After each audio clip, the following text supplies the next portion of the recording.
Hello everyone, welcome to Achiever Academy. Achiever Academy पे एक बार फिर से आप सभी का स्वागत है।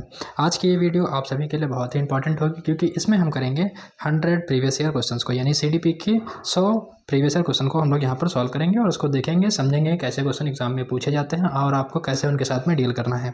तो वीडियो को पूरा देखिएगा और चैनल को सब्सक्राइब करना, वीडियो को लाइक करना बिल्कुल ना भूलिएगा। तो चलिए वीडियो को शुरू करने से पहले कुछ इंपॉर्टेंट बातें देखिए। ये वीडियो आपको देखनी क्यों है और ये आपके लिए कितनी इंपॉर्टेंट होगी, समझिए इसको।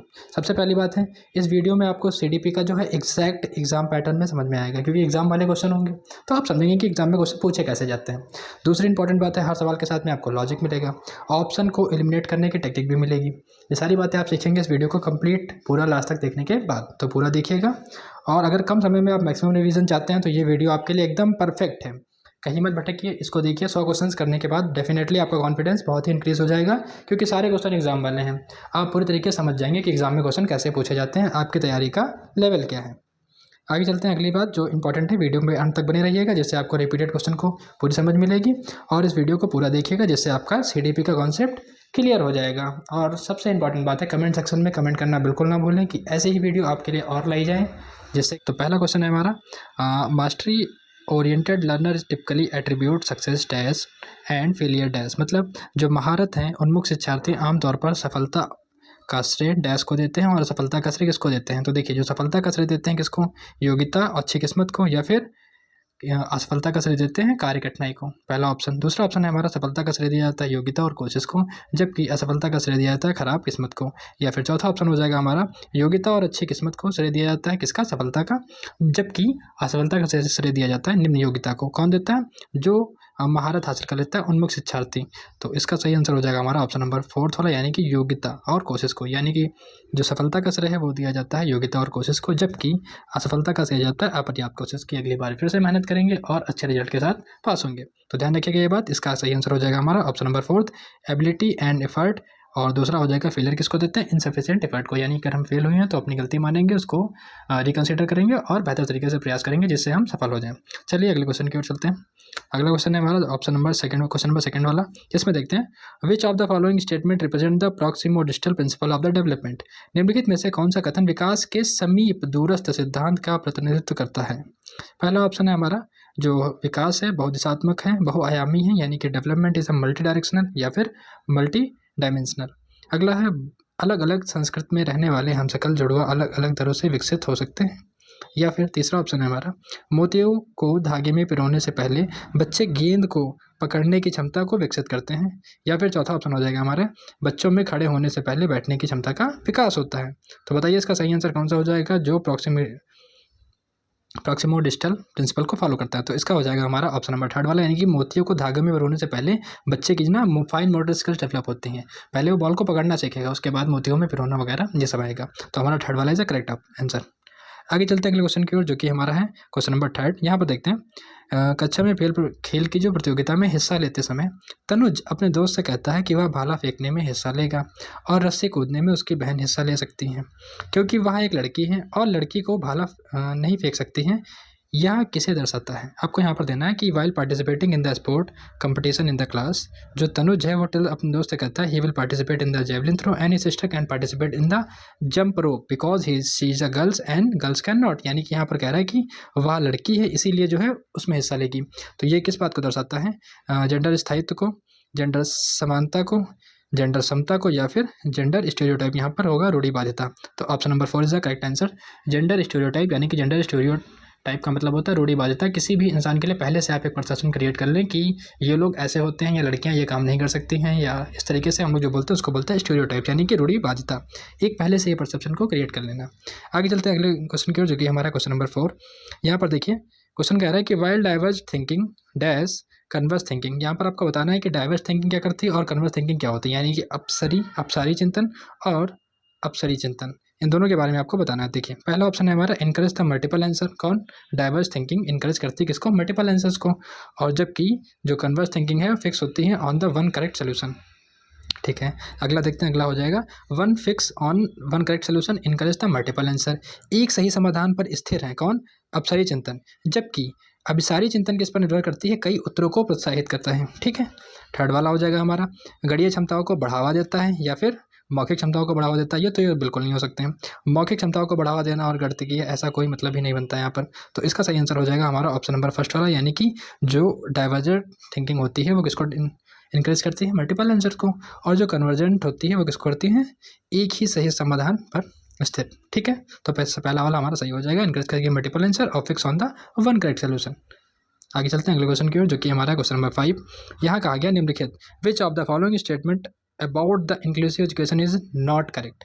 यहाँ पर ध्यान रखना नॉट करेक्ट, एग्जाम में जहाँ भी नॉट दिखे वहाँ सर्कल बनाइएगा तुरंत ध्यान से, क्योंकि कई बार गलतियाँ हो जाती हैं। ठीक है, आपने देखना है यहाँ पर कौन सा सही नहीं है। इंक्लूसिव एजुकेशन हिंदी में बोलते हैं इसको समावेशी शिक्षा। तो सबसे पहले समझते हैं कि इंक्लूसिव एजुकेशन होता क्या है। देखिए, इंक्लूसिव एजुकेशन को बेसिकली कहते हैं education for all, education to all. समावेशी शिक्षा का मतलब है शिक्षा में सभी का समावेश, यानी कि बिना किसी डिस्क्रिमिनेशन के सभी के लिए समान शिक्षा का प्रावधान।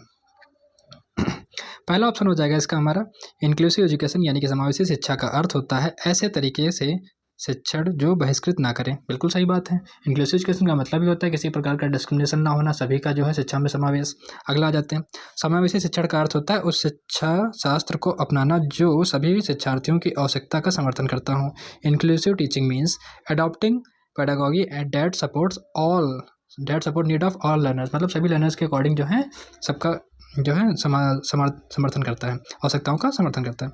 अगला हो जाएगा हमारा, ये भी सही हो जाएगा थर्ड वाला, एक समावेशी कक्षा जिसमें भाषा शैली अंतर को समायोजित करती है और सहयोग को बढ़ावा देती है। देखिए, मान लीजिए समावेशी शिक्षा का मतलब होता है एजुकेशन टू ऑल, सभी का समावेश होगा। कोई बच्चा ऐसा है जिसको उर्दू आती है, कोई बच्चा ऐसा है जिसको हिंदी आती है, दोनों का आपस में क्या हो जाएगा, समायोजित हो जाएंगी। भाषा शैली में अंतर बीच में समायोजित हो जाएंगे, कुछ बातें वो सीखेगा उसकी, कुछ बातें वो उसके सीखेगा। तो ये वाला भी ऑप्शन हमारा सही हो जाएगा। बात करते हैं चौथे वाले की, एक समावेशी कक्षा का केंद्र निश्चित पाठ्य चर्चा और मानक मूल्यांकन होता है। तो इसका करेक्ट आंसर हो जाएगा हमारा ऑप्शन नंबर 4, यानी कि ये वाली बात बिल्कुल गलत है और हमसे गलत ही पूछी गई थी। इनमें से कौन सी सही नहीं है, तो option number 4 is the correct answer. आगे चलते हैं अगले क्वेश्चन की ओर, जो कि हमारा है क्वेश्चन नंबर 6। देखिए, यहाँ पर है असर्शन और रीजन वाले क्वेश्चन, अभिकथन और कारण वाले क्वेश्चन। ये एग्जाम में आते जरूर हैं। तो सबसे पहले इनका पैटर्न समझिए। अगर आप पहली बार एग्जाम दे रहे हैं तो उसका पैटर्न होता है, यहाँ पर आपको असर्शन दिया होगा, रीजन दिया होगा, यानी कि अभिकथन और कारण। इन क्वेश्चन को सॉल्व करने के लिए आपको बीच में बिकॉज लगा करके सॉल्व करना होता है, बिकॉज, क्योंकि। ठीक है, और इनके 4 ऑप्शन हमेशा ऐसे ही आते हैं। पहला हो जाएगा ए और आर दोनों सही होते हैं, ए आर को एक्सप्लेन करता है, यानी कि जो है आर ए की सही व्याख्या करता है। दूसरे में हो जाएगा ए आर दोनों सही होते हैं, लेकिन ए जो है आर की सही व्याख्या नहीं करता है। ध्यान रखना, बिल्कुल सेम ऑप्शन होते हैं एज इट इज, ए सही है लेकिन आर गलत है, जबकि चौथा ऑप्शन होता है ए और आर दोनों गलत हैं। तो आपको बताना हो जाएगा यहाँ पर कौन सा सही हो जाएगा। चलिए पढ़ते हैं क्वेश्चन को। शिक्षार्थी जो पहले से जानते हैं,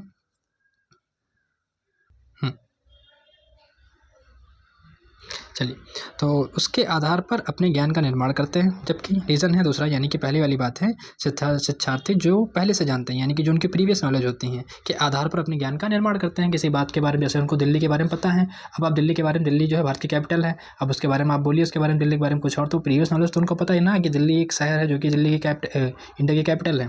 तो इस तरीके से उनके पास एक प्रीवियस नॉलेज है, उसमें कुछ एड ऑन हो रहा है, तो उसके आधार पर अपने जो है ज्ञान को निर्माण करते हैं। दूसरा है बिकॉज पैटर्न ढूंढना और पिछले ज्ञान के साथ जुड़ाव बनने में शिक्षार्थियों को जानकारी को सार्थक रूप में संसाधित करने में मदद मिलती है। दोनों ही बातें सही हैं यहाँ पर, लेकिन क्या जो आर है वो करेक्ट एक्सप्लेन कर रहा है ए को, ऐसा बिल्कुल नहीं है। यहाँ पर कहा गया है, तो यानी ऑप्शन नंबर बी वाला हमारा करेक्ट हो जाएगा। ए और आर दोनों ही सही हैं, लेकिन जो है आर एक्सप्लेन नहीं कर रहा है किसको, ए को। ठीक है, ये कैसे चेक करते हैं, बिकॉज लगा करके। शिक्षार्थी पहले से जानते हैं, उनके आधार पर अपने ज्ञान का निर्माण करते हैं, क्योंकि पैटर्न ढूंढने और पिछले ज्ञान के साथ जुड़ाव बनाने में शिक्षार्थियों को जानकारी को सार्थक रूप में संशोधित करने में मदद मिलती है। ठीक है, बातें दोनों सही हैं, लेकिन वो जो है इसको एक्सप्लेन नहीं कर रहा है, ध्यान रखना। आगे क्वेश्चन के चलते हैं अगले क्वेश्चन की ओर, जो कि हमारा है क्वेश्चन नंबर 7। ये भी हमारा सेशन और रीजन वाला क्वेश्चन है। यहाँ पर कहा गया है, अभिकथन है हमारा, बच्चों द्वारा बचपन अलग अलग संस्कृतियों में अलग अलग तरह से अनुभव किया जाता है, क्योंकि बच्चों का विकास सार्वभौमिक होता है। बिल्कुल नहीं, पहली वाली बात हमारी यहाँ पर सही हो जाएगी, लेकिन जो है दूसरी वाली बात गलत है। अलग अलग बचपन उनका सांस्कृतिक अलग अलग तरह से अनुभव किया जा सकता है। कोई बच्चा ट्राइबल जगह में पैदा हुआ, जनजातियों में, तो वो उस तरीके का अनुभव करता है। कोई मॉडर्न फैमिली में पैदा हुआ तो उसका बचपन थोड़ा सा अलग होता है, दोनों में काफ़ी अलग अलग होती हैं। तो हमारा ऑप्शन नंबर सी, यानी कि ए वाला स्टेटमेंट बिल्कुल सही है, लेकिन आर जो है वो बात गलत है। आगे चलते हैं अगले क्वेश्चन की ओर, जो कि हमारा है क्वेश्चन नंबर 8 वाला। यहाँ पर देखिए कहा गया है, according to the attribution theory of motivation, अभिप्रेरणा के आरोपण सिद्धांत के अनुसार निम्नलिखित में से किससे लगातार कोशिश और बेहतर प्रदर्शन की संभावना अधिक है। देखिए, पहला ऑप्शन है हमारा सफलता के लिए आंतरिक रोपण और असफलता के लिए बाहरी आरोपण, an internal attribute for the success and external attribution for the failure. दूसरा ऑप्शन है हमारा सफलता के लिए बाहरी आरोपण और असफलता के लिए आंतरिक आरोपण। नहीं, ये वाली बात तो बिल्कुल गलत हो जाएगी। सफलता के लिए बाहरी आरोपण कितनी देर चलेगा? Internal motivation is very important. अगला है हमारा सफलता और असफलता दोनों के लिए आंतरिक आरोपण। बिल्कुल नहीं। सफलता और असफलता दोनों के लिए बाहरी आरोपण। बाहरी तो बिल्कुल नहीं। तो ये हमारे तीनों ऑप्शन गलत हो जाएंगे, पहला वाला सही हो जाएगा। तो करेक्ट आंसर कौन सा हो जाएगा? Internal attribution for the success and external for the failure. ठीक है, चलिए अगले क्वेश्चन की ओर। अगला हमारा question number 9, which of the following is the key principle of the progressive education. यहाँ पर बात करेंगे प्रोग्रेसिव एजुकेशन के बारे में। निम्नलिखित में से कौन सा प्रगतिशील शिक्षा का एक प्रमुख सिद्धांत है? पहला ऑप्शन है हमारा छात्रों के सीखने को मापने के लिए मानकीकृत परीक्षण सबसे अच्छा तरीका है। Standardised testing is the best way to measure the student learning. या फिर दूसरा हो जाएगा हमारा छात्रों को अपने शिक्षकों से ज्ञान का निष्क्रिय प्राप्त करता होना चाहिए। या फिर तीसरा ऑप्शन हो जाएगा हमारा सीखना प्रमाणिक कार्यों पर आधारित होना चाहिए। या फिर चौथा ऑप्शन हो जाएगा हमारा पाठ्य चर्चा पूर्व निर्धारित और सार्वभौमिक होनी चाहिए। प्रोग्रेसिव एजुकेशन के हिसाब से यहाँ पर हमारा सही हो जाएगा ऑप्शन नंबर 3 वाला। सीखना जो है प्रमाणिक कार्यों पर आधारित होना चाहिए। जो है टीचर का और स्टूडेंट का दोनों का ही इन्वॉल्वमेंट होना चाहिए और इस तरीके से प्रमाणिक कार्यों पर आधारित होना चाहिए। Learning should be based on the authentic task. ठीक है, चलिए आगे चलते हैं अगले क्वेश्चन की ओर, जो कि हमारा क्वेश्चन नंबर 10। देखिए यहाँ पर कहा गया reasoning, thinking and problem solving are the explained in the which aspect of development. विकास के किस पहलू में तर्क, चिंतन और समस्या समाधान की व्याख्या की जाती है? पहला है हमारा सामाजिक विकास, दूसरा हो जाएगा संज्ञानात्मक विकास, या फिर हमारा हो जाएगा नैतिक विकास, या चौथा ऑप्शन हो जाएगा हमारा गति डेवलपमेंट यानी कि सोशल, कॉग्निटिव, मोरल या फिर मोटर डेवलपमेंट। आपको बताना है इसका सही आंसर कौन सा हो जाएगा। तो ये सभी हमारे किस में आते हैं बताइए आप। रीजनिंग, थिंकिंग कब बच्चा सोचता है, प्रॉब्लम सॉल्विंग कब डेवलप होती है उसकी? सोशल में हो जाएगी? बिल्कुल नहीं। संज्ञानात्मक में होगी? हाँ, संज्ञानात्मक यानी कि cognitive development is the correct answer. आगे चलते हैं अगले क्वेश्चन की ओर, जो कि है क्वेश्चन नंबर 11। यहाँ पर कहा गया है कि ली वेगोस्की प्रस्तुत करते हैं कि डैश बच्चों में 100 नियम के लिए महत्वपूर्ण है। Lev Vygotsky propose dash is the important for the self regulation in the children. क्या पहला होता है डिसइक्विलिब्रियम, असंतुलन, या फिर निजी वाक, या फिर अनुकूलन, या फिर चौथा ऑप्शन हो जाएगा हमारा संगठन। तो बताइए इसमें से कौन सा सही आंसर हो जाएगा। Correct answer of this question is option number 2 यानी कि इनर स्पीच, 11वीं का सेकंड वाला। आगे चलते हैं अगले क्वेश्चन की ओर, जो कि हमारा है क्वेश्चन नंबर 12। देखिए यहाँ पर कहा गया है कि जो है लॉरेंस कोहेलबर्ग का moral development theory, children move from understanding. एक मिनट इसको थोड़ा जूम कर लेते हैं। देखिए हाँ अब दिख रहा होगा, हिंदी में पढ़ लेते हैं पहले। अभिकथन और कार्ड वाला क्वेश्चन है और लॉरेंस कोहेलबर्ग के नैतिक सिद्धांतों पर है। नैतिक विकास सिद्धांत में बच्चों को परिणाम के आधार पर अच्छा या बुरा समझने से इस समझ तक पहुंचते हैं कि नियम और कानून लचीले होते हैं और बदले जा सकते हैं। अब हमारा बीच में क्या लगाना पड़ेगा, क्योंकि बिकॉज लगा करके इसको हम लोग सॉल्व करते हैं। बिकॉज लॉरेंस कोहेलबर्ग तर्क है कि नैतिक विकास क्रमिक रूप चरणों में होता है। तो यहाँ पर क्या हो जाएगा, दोनों ही बातें सही हैं कि जो है क्रमिक होती हैं, स्टेज वाइज डेवलप होती हैं। तो ये हमारा दोनों ही बातें सही हो जाएंगी। तो करेक्ट आंसर कौन सा हो जाएगा? ए और आर सही है और उसकी व्याख्या भी करता है। Option number 1 is the correct answer. आप कोहेलबर्ग के मॉरल डेवलपमेंट थ्योरी को देखेंगे, उसके बाद आप क्लियर हो जाएगा कि ये वाला आंसर कैसे सही हुआ। ठीक है, अगर आपने ना देखा हो तो जाकर के देख सकते हैं, हमारे प्लेलिस्ट में बनी हुई है।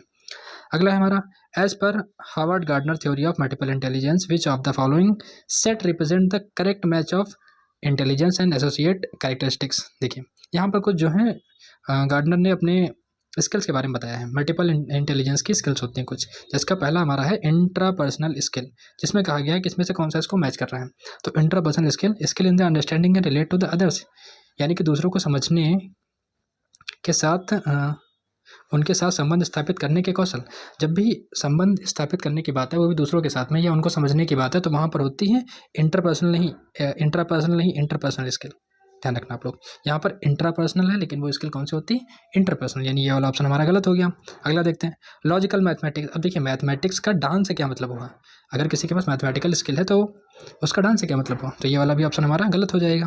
थर्ड वाला देखते हैं म्यूजिकल स्किल, अगर किसी के पास है तो क्या होना चाहिए, परफॉर्मेंस और कंपोजिशन स्किल, बिल्कुल सही वाला, ये वाला हमारा ऑप्शन सही हो जाएगा। देखिए अगर किसी के पास म्यूजिकल स्किल है तो एक बात इंपॉर्टेंट है कि उसके पास ये भी होना चाहिए कि परफॉर्मेंस एबिलिटी भी होनी चाहिए उसके पास, और दूसरी बात है कंपोजिशन स्किल, यानी कि प्रदर्शन करने की क्षमता भी होनी चाहिए और रचना करने के कौशल। मतलब आवाज़ अच्छी है आपकी लेकिन अगर आप गा ही नहीं पाते हैं तो फिर क्या वैल्यू, तो आपको मतलब रचना करने का भी कौशल होना चाहिए। तो ऑप्शन नंबर सी इसका करेक्ट हो जाएगा। चौथा वाला भी हमारा गलत होगा, special skill of appreciation the natural word, ये भी गलत हो जाएगा। तो थर्ड वाला इज द करेक्ट आंसर। आगे चलते हैं अगले क्वेश्चन के, जो कि हमारा क्वेश्चन नंबर 14।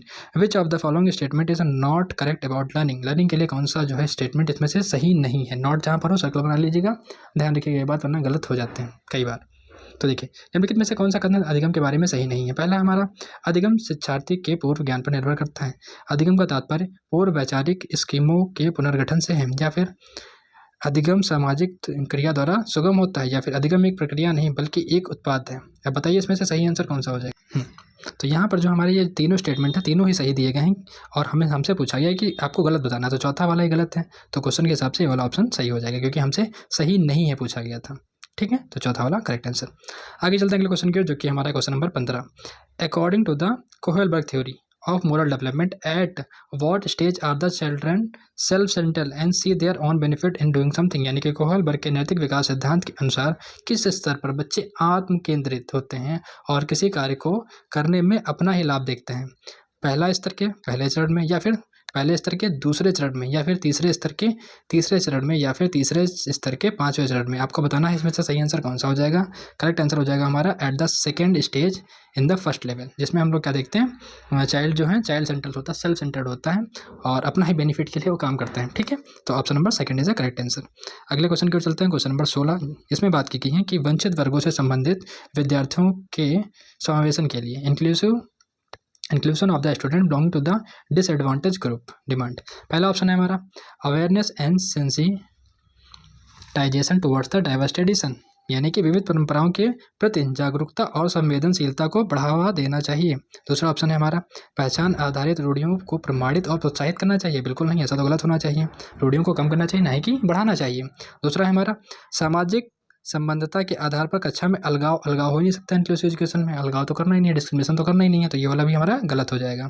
और अगला है हमारा समान क्षमताओं के आधार पर विद्यार्थियों को समूह में विभाजित करना चाहिए। बिल्कुल नहीं, विभाजित करना ही नहीं होता, सभी को इंक्लूजन यानी कि सभी का इंक्लूजन होना चाहिए। तो हमारा पहला हो जाएगा विविध परंपराओं के प्रति जागरूकता और संवेदनशीलता को बढ़ाना चाहिए। आगे चलते हैं अगले क्वेश्चन की, जो कि हमारा question number 17। Which of the following is the characteristics of the effective feedback in the classroom? Classroom के अंदर इफेक्टिव फीडबैक आपको बात करी गई यहाँ पर, तो यह केवल कार्य के अंत में दी जा सकते हैं। इफेक्टिव फीडबैक कार्य के अंत में दी जाएगी? बिल्कुल नहीं। दूसरा होगा यह व्यापक और सामान्य होते हैं, या केवल परिणामों पर केंद्रित होते हैं, या सामयिक और विशिष्ट होते हैं, यानी कि it is timely and specific. तो इसका सही आंसर हो जाएगा हमारा ऑप्शन नंबर 4। जो इफेक्टिव फीडबैक होगा वो टाइम पर दिया जाएगा, यानी कि जब काम पूरी तरीके से बिगड़ जाए तब कहने से क्या ही फायदा। जब बच्चा गलती कर रहा हो तो उसको हल्का सा समझा दिया जाएगा, यानी कि फीडबैक टाइम पर दिया जाता है। It is timely and specific हो जाएगा इफेक्टिव में। ठीक है, ध्यान रखना। आगे चलते हैं अगले क्वेश्चन की ओर, क्वेश्चन नंबर 18। जो चलिए देखते हैं क्वेश्चन नंबर 18 को। यहाँ पर कहा गया proximodistal principle state that infancy यानी कि शैशवावस्था, जो समीपस्थ दूरस्थ सिद्धांत कहता है कि इसमें शैशवावस्था में अंग हाथ पैर की तुलना में तेजी से बढ़ते हैं, या फिर विकास सिर से पांव तक होता है, या भाषा का विकास तेजी से होता है क्योंकि यह विकास के लिए संवेदनशील अवधि है, या फिर चौथा हमारा हो जाएगा सूक्ष्म गति कौशल के विकास के साथ में शारीरिक विकास तेजी से होता है। तो यहाँ पर सही आंसर हो जाएगा हमारा ऑप्शन नंबर फर्स्ट, अंग हाथों और पैरों की तुलना में तेजी से बढ़ते रहते हैं। चलिए चलते हैं अगले क्वेश्चन की ओर, जो कि हमारा क्वेश्चन नंबर 19। यहाँ पर देखिए अभिकथन यानी कि सेशन और रीजन वाले क्वेश्चन एक बार फिर से आ चुके हैं। तो क्वेश्चन को पढ़ते हैं सबसे पहले अभिकथन को। विद्यालयी पाठ्यक्रम में विद्यार्थियों को सांस्कृतिक ज्ञान को उचित स्थान और मूल्य देना चाहिए, क्योंकि विद्यार्थियों को उनके सांस्कृतिक पहचान को बनाए रखने के लिए समर्थन प्रदान करना सीखने की प्रक्रिया का सुगम बनाता है। बिल्कुल सही बात है, दोनों ही बातें यहाँ पर सही हैं। और जो है आर एक्सप्लेन कर रहा है कि इसको ए को, तो इसका सही आंसर हो जाएगा हमारा ऑप्शन नंबर फर्स्ट वाला। ए और आर दोनों ही सही हैं, और आर सही जो है इसको एक्सप्लेन भी कर रहा है। तो वीडियो पसंद आई हो तो लाइक करिएगा, चैनल को सब्सक्राइब करना बिल्कुल ना भूलिएगा। The proximodistal principle of development, यानी कि निम्नलिखित में से कौन सा कथन विकास के समीप दूराभिमुख सिद्धांत का प्रतिनिधित्व करता है? पहला ऑप्शन है हमारा विकास बहुदिशात्मक और बहुआयामी होता है, development is a multi directional या फिर मल्टी डायमेंशनल। और दूसरा ऑप्शन है हमारा अलग अलग संस्कृतियों में रहने वाले हमशक्ल जुड़वा अलग अलग दरों से विकसित हो सकते हैं, या फिर children develop the ability to grabs the ball before putting the beats in the thread, यानी कि मोतियों को धागे में पिरोने से पहले गेंद को पकड़ने की क्षमता विकसित करते हैं। चौथा ऑप्शन है बच्चों में खड़े होने से पहले बैठने की क्षमता का विकास होता है। तो बताइए इसका सही आंसर कौन सा हो जाएगा? Correct answer of this question is option number third वाला, यानी कि child develop the ability to grab the ball. पिरोने से पहले क्या करते हैं? गेंद को पकड़ने की क्षमता को विकसित करते हैं। उम्मीद है क्लियर हो गया होगा। आगे चलते हैं। अकॉर्डिंग टू द वेगोस्की के अनुसार चिल्ड्रन स्पीक टू देमसेल्फ, यानी जब बच्चे अपने आप से बात करते हैं, स्वयं से बात करते हैं, तो क्या होता है? पहला ऑप्शन है विचार और आत्म नियमन में सहायता के लिए, to aid thought and for self regulation, या फिर दूसरा ऑप्शन है आत्म साधिकरण प्रदान करने के लिए जब वयस्क उन्हें अनदेखा कर रहे हों, या फिर तीसरा है क्योंकि वे आत्म केंद्रित होते हैं, या फिर चौथा ऑप्शन है क्योंकि उनकी सोच क्या है, अतार्किक है, यानी कि इलॉजिकल है। तो बताइए इसका सही आंसर कौन सा हो जाएगा। Correct answer of this question is option number 3 का ए वाला, यानी कि पहला वाला। ये क्वेश्चन वेगोस्की का कई बार पूछा जाता है एग्जाम में, ये मतलब आप मान के चलिए आने आने होते, तो इन क्वेश्चन को बार बार देखिए, रिपीट करिए, ये आपको एग्जाम में जरूर मिल जाएंगे, ठीक है, ध्यान रखना इनको।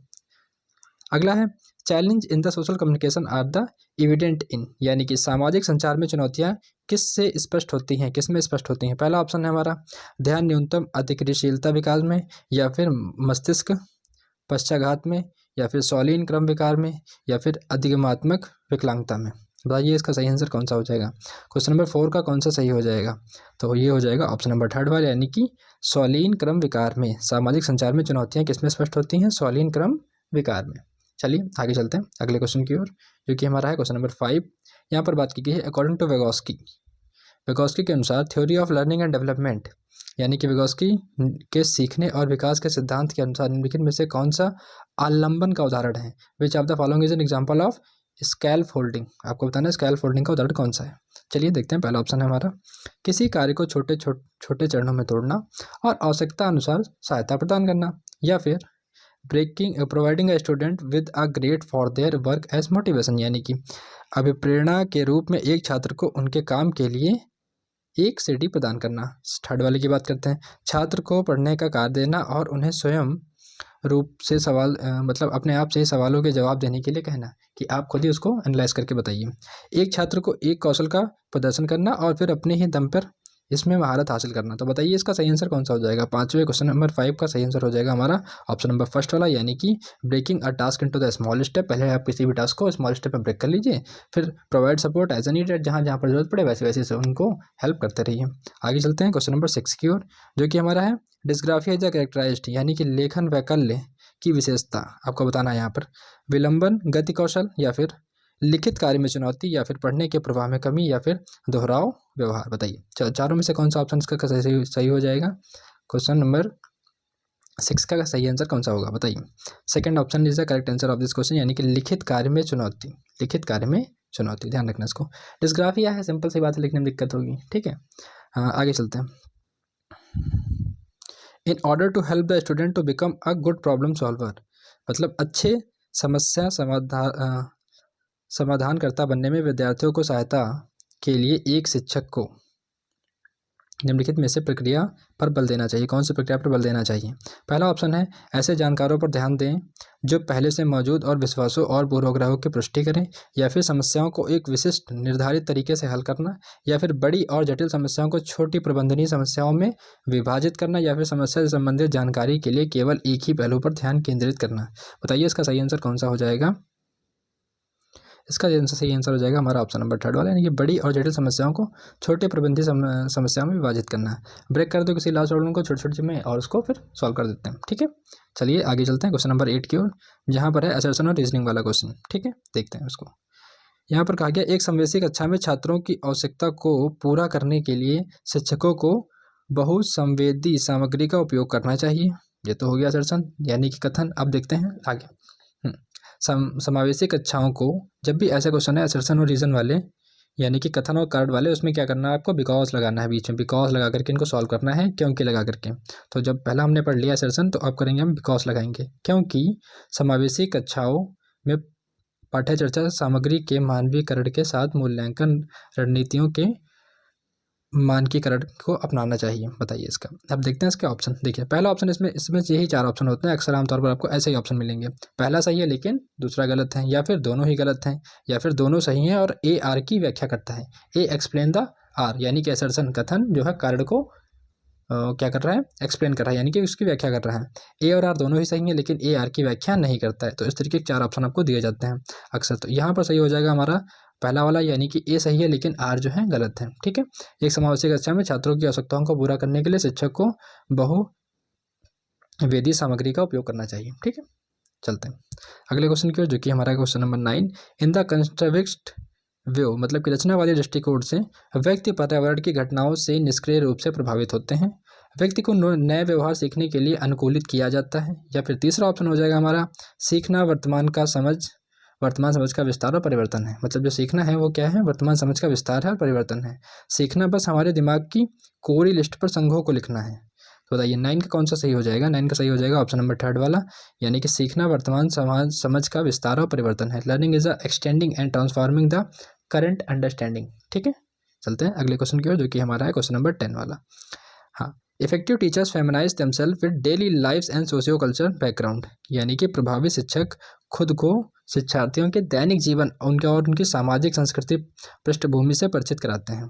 अगला ऑप्शन है सीखना एक सामाजिक संदर्भ में होता है। मतलब यहाँ पर सेशन था और बिकॉज यानी क्योंकि लगा करके हम इसको देखेंगे, क्योंकि सीखना एक सामाजिक संदर्भ में होता है। तो देखिए इसका कौन सा सही हो जाएगा। दोनों ही सही हो, मतलब ए सही होगा, आर फॉल्स होगा, या फिर दोनों ही फॉल्स होंगे, दोनों ही सही होंगे एक्सप्लेन कर रहा होगा, या फिर दोनों ही सही होंगे बट एक्सप्लेन नहीं कर रहा होगा। तो यहाँ पर आपको बताना है सही आंसर कौन सा हो जाएगा। करेक्ट आंसर हो जाएगा ऑप्शन नंबर 3 वाला। यहाँ पर दोनों ही बातें सही हैं और जो है आर जो है एक्सप्लेन कर रहा है ए को, यानी कि जो कारण है वो कथन को व्याख्यायित कर रहा है। आगे चलते हैं अगले क्वेश्चन की ओर, जो कि है हमारा क्वेश्चन नंबर 11। यहाँ पर पूछा गया है कि अर्थपूर्ण अधिगम मुख्य रूप से किसके बारे में नहीं है। यहाँ पर ध्यान रखना नहीं है कि बात पूछी गई है, नॉट।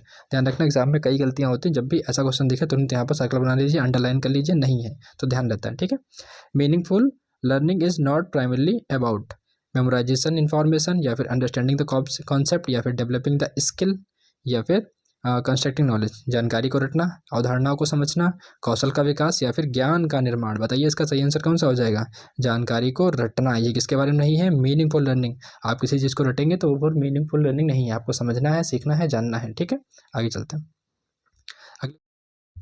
चलिए देखते हैं क्वेश्चन नंबर 12 को। Teacher encourage the boys for the class participation in sport while assigning art decoration to girls, यानी कि because children acquire the gender laws primarily because of underlying biological differences. Hindi में पढ़ लेते हैं एक बार। शिक्षक को अपनी कक्षा, जो शिक्षिका है उसको अपनी कक्षा में जो लड़के हैं उनको खेलों में भाग लेने के लिए प्रोत्साहित करना चाहिए, व लड़कियों को कला अलंकरण के कार्य देने चाहिए, क्योंकि बच्चे मुख्य रूप से अंतर्निहित जैविक भिन्नताओं के कारण जेंडर भूमिका ग्रहण करते हैं। क्या ऐसा हो सकता है। यहाँ पर ये दोनों स्टेटमेंट गलत हो जाएंगे, और यानी ऑप्शन नंबर कौन सा हो जाएगा, ऑप्शन नंबर 2, यानी कि ए और आर दोनों ही स्टेटमेंट गलत हैं। ठीक है, आगे चलते हैं अगले क्वेश्चन की ओर, जो कि हमारा है क्वेश्चन नंबर 13, जो बात करता है kinaesthetic learner prefer to learn through. मतलब कि गति संवेदी शिक्षार्थी डैश के माध्यम से सीखना पसंद करते हैं। किसके माध्यम से, देखने के, सीइंग, या फिर टचिंग, यानी कि ऑप्शन नंबर 2 छूने के, या फिर डूइंग एंड मूविंग, या फिर ऑप्शन नंबर 4 सुनने की प्रक्रिया से पसंद करते हैं। तो बताइए इसका सही आंसर कौन सा हो जाएगा। 13 का हो जाएगा हमारा ऑप्शन नंबर 3 वाला, यानी कि डूइंग एंड मूविंग, करने और चलने फिरने से। जो काइनेस्टिक लर्नर है वो कैसे सीखते हैं, डूइंग एंड मूविंग से। क्लियर, आगे चलते हैं। According to the Howard Gardner while a scientist would exhibit high dash. मतलब कि जो हार्वर्ड गार्डनर के अनुसार एक वैज्ञानिक डैश बुद्धि का उच्च प्रदर्शन करेगा जब एक क्या करेगा, जब एक मूर्तिकार में डैश की बुद्धि में की उच्चतम बुद्धि होगी। मतलब कौन सी बुद्धि यहाँ पर होगी। हार्वर्ड के अनुसार एक वैज्ञानिक है जो उसकी बुद्धि कैसे होगी, प्रगतिवादी होगी, और बुद्धि का उच्च प्रदर्शन करेगा जब एक मूर्तिकार में स्थानांतरित करेगा, स्थानिक करेगा, या फिर स्थानिक गति संवेदी करेगा। तो बताइए इसका सही आंसर कौन सा होगा। इसका सही आंसर हो जाएगा हमारा ऑप्शन नंबर 3 वाला, यानी कि लॉजिकल मैथमेटिकल होगा। जो साइंटिस्ट होगा वो कैसा होगा, लॉजिकल मैथमेटिकल होगा। और इंटेलिजेंस यानी कि बुद्धि का उच्च प्रदर्शन करेगा, जबकि एक मूर्तिकार में क्या करेगा, गति संवेदी बुद्धि की उच्च बुद्धित्मा होगी। तो इसका सही आंसर हो जाएगा हमारा ऑप्शन नंबर 3 वाला। अगले आगे चलते हैं क्वेश्चन नंबर 15 की ओर, जो कि है समावेशी को बढ़ाने के लिए क्या आवश्यक है। ये जो है इन टॉपिकों से क्वेश्चन आने ही आने होते हैं, इंक्लूसिव एजुकेशन वगैरह, समावेशी शिक्षा। तो समावेश को बढ़ाने के लिए क्या आवश्यक है। पहला है लचीला पाठ्यक्रम, दूसरा है सहयोगात्मक अधिगम यानी कोऑपरेटिव लर्निंग, या फिर तीसरा ऑप्शन हो जाएगा पृथक यानी कि सेग्रीगेशन एंड लेबलिंग, या फिर हो जाएगा गम्य इमारतें। देखिए यहाँ पर इंक्लूसिव एजुकेशन जो होता है उसमें ये सारी बातें, नहीं कि फ्लेक्सिबल करिकुलम होना चाहिए, सहयोगात्मक अधिगम होना चाहिए, लेकिन ये जो सेग्रीगेशन है, लेबलिंग है, ये नहीं होना चाहिए। इंक्लूसिव एजुकेशन का मतलब ये होता है कि शिक्षा सभी के लिए, समावेशी शिक्षा, यानी कि इन एजुकेशन टू ऑल। तो इस तरीके से ऑप्शन नंबर 4 हमारा सही हो जाएगा। 3 वाला जहाँ जहाँ भी है उसको काट दीजिए, थर्ड। तो हमारा option number 4 is A correct answer. तो चलते हैं आगे क्वेश्चन की ओर, जो कि हमारा 16 number. Children learn better if they experience, यानी कि बच्चे जब डैश अनुभव करते हैं तो बेहतर रूप से सीखते हैं। क्या अनुभव करते हैं? Low level of alertness during the activity, यानी कि गतिविधि के दौरान निम्न स्तर की सतर्कता, या फिर सीखने के लिए मध्यम स्तर का उत्साह, या फिर प्रदर्शन करने के लिए उच्च स्तर का चिंता, या फिर अधिगम विवशता। आपको बताना है इसका सही आंसर कौन सा हो जाएगा। Correct answer of this question is सीखने के मध्य स्तर का उत्साह, यानी कि moderate level of excitement to learning, यानी कि 16 का सेकंड वाला। आगे चलते हैं क्वेश्चन नंबर 17 की ओर, जो कि है, देख लेते हैं, असर्शन और रीजन, यानी कि कथन और कारण वाला क्वेश्चन है। 5 से 6 वर्ष के बच्चों में children below the age of 5 to 6 years should not be pressurise to write the properly and within the lines, यानी कि 5 से 6 वर्ष के से कम उम्र के जो बच्चे हैं उनको ठीक से और रेखाओं के भीतर लिखने के लिए दबाव नहीं डालना चाहिए, क्योंकि 5 से 6 साल के बाद गति कौशल का बेहतर नियंत्रण प्राप्त होता है। Children gain the control of the linear motor skill from 5 to 6 year onward. ठीक है, तो बताइए इसका सही आंसर कौन सा हो जाएगा। पहला सही या फिर दूसरा गलत, लेकिन दोनों ही गलत, या फिर दोनों ही सही और आर मतलब ए जो है एक्सप्लेन कर रहा है आर को, या फिर ए एक्सप्लेन नहीं कर रहा है आर को। बात दोनों ही सही है, तो बताना है आपको कौन सा इसका सही आंसर हो जाएगा। तो 17 का थर्ड वाला, दोनों ही बातें सही हैं और जो है ए आर की व्याख्या करता है। दोनों ही बात सही हैं और ए आर की व्याख्या करता है। आगे चलते हैं 18वें क्वेश्चन की ओर। यहाँ पर पूछा गया है, बच्चे अक्सर अपने आसपास की घटनाओं की अपनी व्याख्या लेकर के आते हैं। जैसे कि बारिश क्यों होती है, यह पूछे जाने पर सिया कहती है भगवान अपने कंधों पर पानी की बाल्टियों को ढो ढोकर थक चुके होते हैं। ऐसी व्याख्या है, तो आपको बताना होगा। देखिए, पहला ऑप्शन हो जाएगा इसका, चित्रित करती हैं कि बच्चों का एक आत्म केंद्रित दृष्टिकोण होता है और वे एक दूसरे को दृष्टिकोण पर विचार नहीं कर सकते हैं। या फिर दूसरा ऑप्शन हो जाएगा, स्पष्ट करती है कि बच्चे तर्क करने में सक्षम नहीं हैं। या फिर तीसरा ऑप्शन होगा, साबित करती हैं कि बच्चों की सोच वयस्कों की तुलना में मात्रात्मक रूप से बहुत कम है। या फिर चौथा ऑप्शन हो जाएगा, संकेत देती हैं कि बच्चे अपने सांस्कृतिक परिवेश में अनुकूल सहज समझ होती है, जिससे वे घटनाओं को समझने की कोशिश करते हैं। आपको बताना है इसका सही आंसर कौन सा हो जाएगा।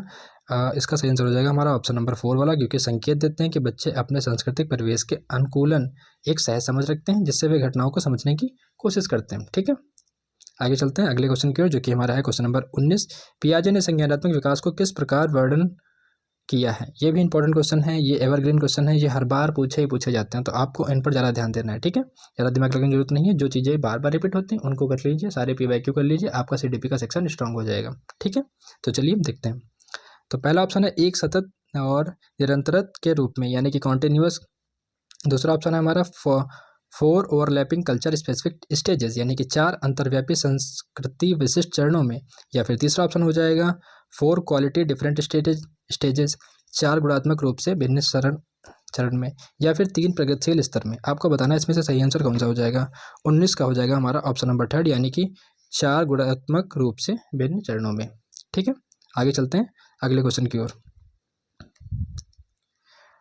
जो कि हमारा है 19 नंबर। देखते हैं इसको। चलिए देखते हैं पर विद्यालय में खेलने के समय ऋषभ एक 7 वर्षीय लड़के ने खेलने के लिए एक गुड़िया उठाई। उसके कुछ साथियों ने उसको इस पसंद के खिलौने के लिए उसका मजाक उड़ाया। एक शिक्षक ने जो अपने विद्यार्थियों को लैंगिक भूमिका के रूप में संदर्भ में लचीलापन विकसित करना चाहते थे को इस स्थिति में निम्नलिखित में से कौन सी प्रतिक्रिया देनी चाहिए। मतलब ऋषभ एक लड़का है और उसने गुड़िया उठाई, तो थोड़ा सा ये ऐसा हो गया, जेंडर के अपोजिट में जा रहा है।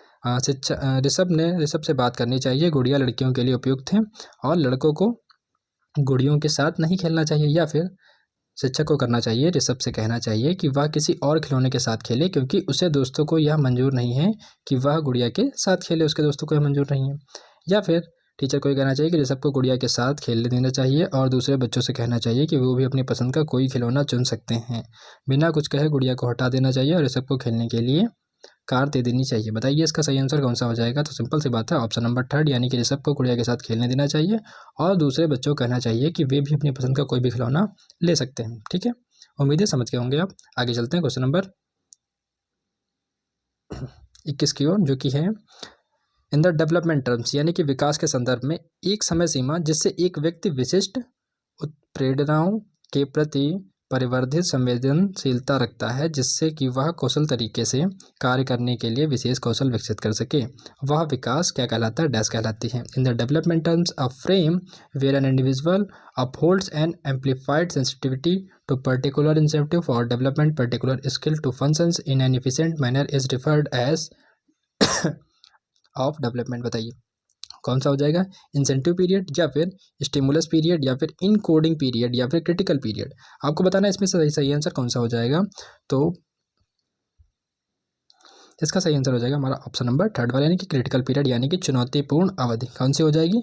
चुनौतीपूर्ण अवधि या विकास की प्रक्रिया क्या कहलाएगी? क्रिटिकल पीरियड, यानी कि चुनौतीपूर्ण अवधि।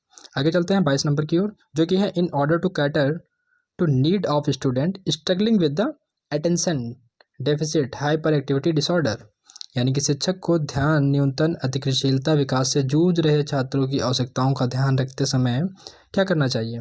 विश्लेषण और शोर करने, पाठ्यक्रम सामग्री और निर्देश में लचीलेपन, या फिर कार्य को छोटे आसानी से प्रबंधनीय भागों में तोड़ें, या फिर बहुसंवेदी सामग्रियों का उपयोग करें। बताइए इसका सही आंसर कौन सा हो जाएगा। ऑप्शन नंबर फर्स्ट वाला, यानी कि creating the distraction and making noises.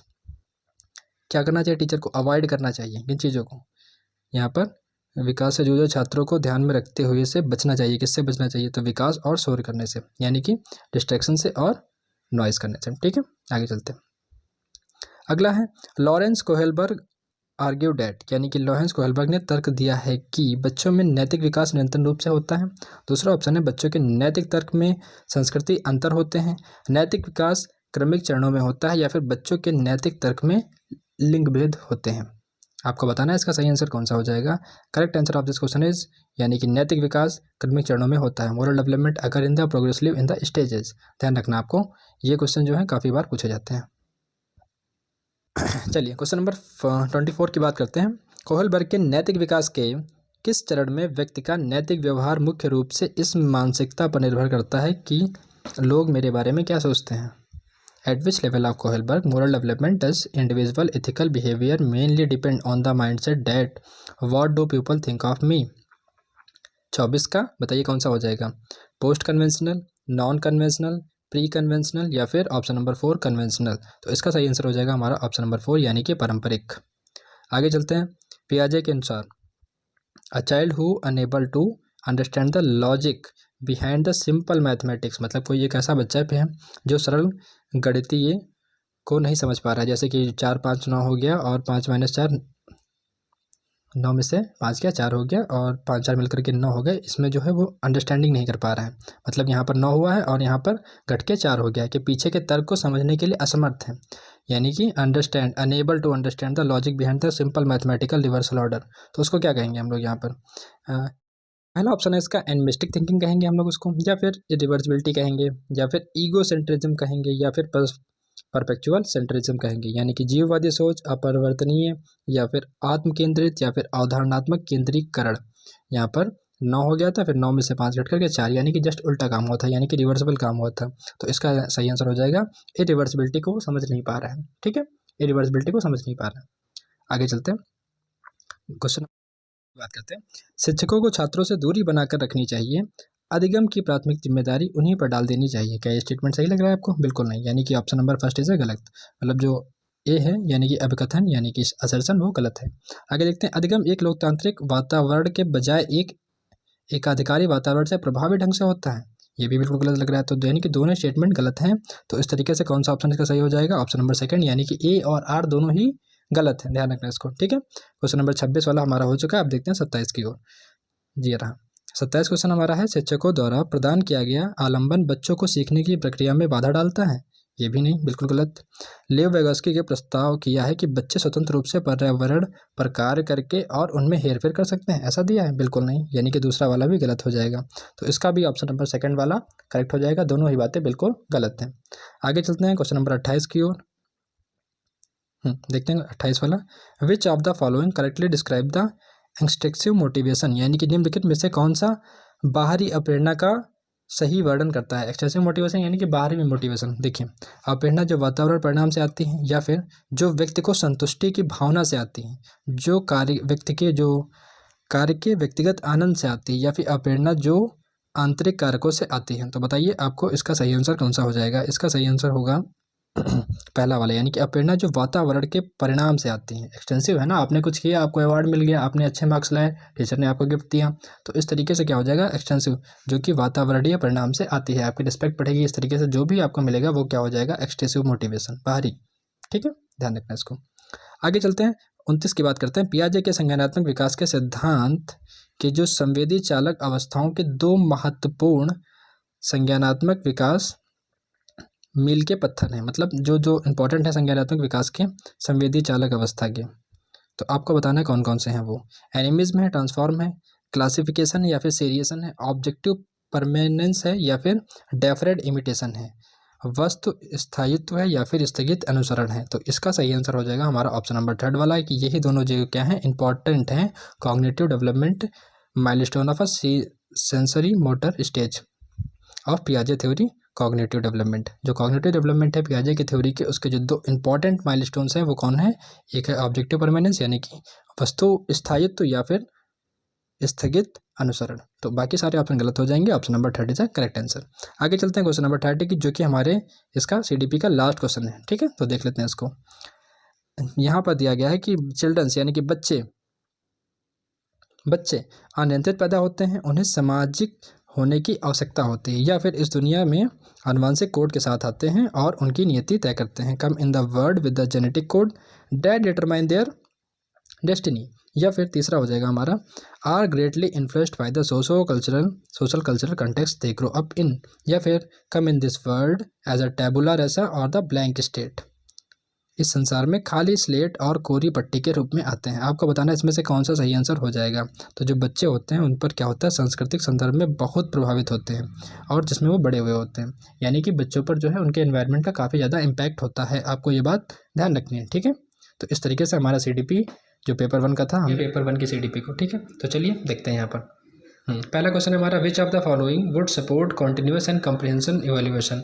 पहला ऑप्शन है हमारा बेस्ट वर्क पोर्टफोलियो, दूसरा ऑप्शन है growth and learning progress portfolio, तीसरा ऑप्शन है हमारा स्टैंडर्डाइज अचीवमेंट टेस्ट, या फिर चौथा ऑप्शन है स्टैंडर्डाइज इंटेलिजेंस टेस्ट। तो बताइए इसमें से कौन सा जो है निरंतर और व्यापक मूल्यांकन का समर्थन करेगा।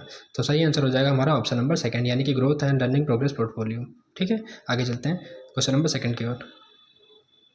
हाँ, शिक्षकों को बच्चों के साथ काम करते समय लगातार स्वयं के दृष्टिकोण और पूर्वग्रहों की जांच करनी चाहिए। तो पहला वाला तो सही है, हाँ बिल्कुल जांच करनी चाहिए। समस्या समाधान की प्रक्रिया कार्यात्मक स्थिरता से बाधित है, बात तो ये भी सही है, लेकिन देखते हैं कौन सा इसका सही हो जाएगा। देखिए पहला दोनों सही है, या फिर AR को एक्सप्लेन करता है या नहीं करता है। ठीक है, दूसरा है AR, दोनों सही है, लेकिन ए जो है मतलब ए को आर एक्सप्लेन नहीं कर रहा है, यहाँ पर व्याख्या नहीं कर रहा है उसकी। ठीक है, और थर्ड वाला ये सही लेकिन आर गलत, दोनों ही गलत। तो बताइए इसमें से कौन सा इसका सही आंसर हो जाएगा। तो इसका सही आंसर होगा ऑप्शन नंबर 2 यानी कि ए और आर दोनों सही है, लेकिन आर जो है एक्सप्लेन नहीं करता ए को। ठीक है, तो चलिए आगे देखते हैं, क्वेश्चन नंबर 3 की ओर चलते हैं। गणित में अपने खराब अंकों के बारे में बात करते हुए अभी कहता है मुझे अंक की समझ नहीं है। अभी अपने प्रदर्शन का कारण किसे ठहरा रहा है, किस्मत को, या फिर कार्य कठिनाई को, कोशिश की कमी को, या फिर योग्यता का अभाव को। बताइए इसका सही आंसर कौन सा हो जाएगा। इसका सही आंसर हो जाएगा हमारा ऑप्शन नंबर 4 यानी कि योग्यता का अभाव। ठीक है, आगे चलते हैं क्वेश्चन नंबर 4 की ओर। वेगोस्की के अकॉर्डिंग, वेगोस्की सिद्धांत के अनुसार छात्रों के सीखने को बेहतर बनाने के लिए निम्नलिखित में से कौन सा एक अनुशंसित दृष्टिकोण है। बताइए इसका। पहला ऑप्शन है हमारा छात्रों को ऐसे काम प्रदान करना जो उनकी समझ को वर्तमान से पूरी तरह से असंबंधित हो, छात्रों के वर्तमान स्तर पर आधारित उनको उचित समर्थन व मार्गदर्शन के साथ काम प्रदान करना, छात्रों को सहायता देना और उन्हें अपने दम पर संघर्ष करने के लिए छोड़ देना, या फिर चौथा ऑप्शन है छात्रों को ऐसा काम प्रदान करना जिससे वे व्यक्ति रूप से बधित और पूरा कर सकें। बताइए इसमें से वेगोस्की के सिद्धांत के अनुसार कौन सा सही होगा। क्वेश्चन नंबर 4 का कौन सा सही होगा। तो क्वेश्चन नंबर 4 का option number 2 is the correct answer. छात्रों को वर्तमान जो उनका स्तर है उसको जान करके उचित समर्थन देना, उनको गाइड करना और मार्गदर्शन के साथ उनसे काम प्रदान करना। ठीक है, चलिए ऑप्शन नंबर 5 क्वेश्चन नंबर 5 की ओर चलते हैं। निम्नलिखित में से कौन सा कथन प्रगतिशील शिक्षा में शिक्षकों की भूमिका का सबसे अच्छा वर्णन करता है। रोल ऑफ टीचर बता रहे हैं इन द प्रोग्रेसिव एजुकेशन में बताना होगा। पहला ऑप्शन है teacher as a primary source of knowledge, या फिर टीचर एज अ फैसिलिटेटर है, या फिर teacher implies the prescribed curriculum as it is और फिर हो जाएगा the teacher leaving the children on their own work to independently, मतलब शिक्षक बच्चों को स्वतंत्र रूप से कार्य करने के लिए उनके हाल पर छोड़ देते हैं, बिल्कुल नहीं।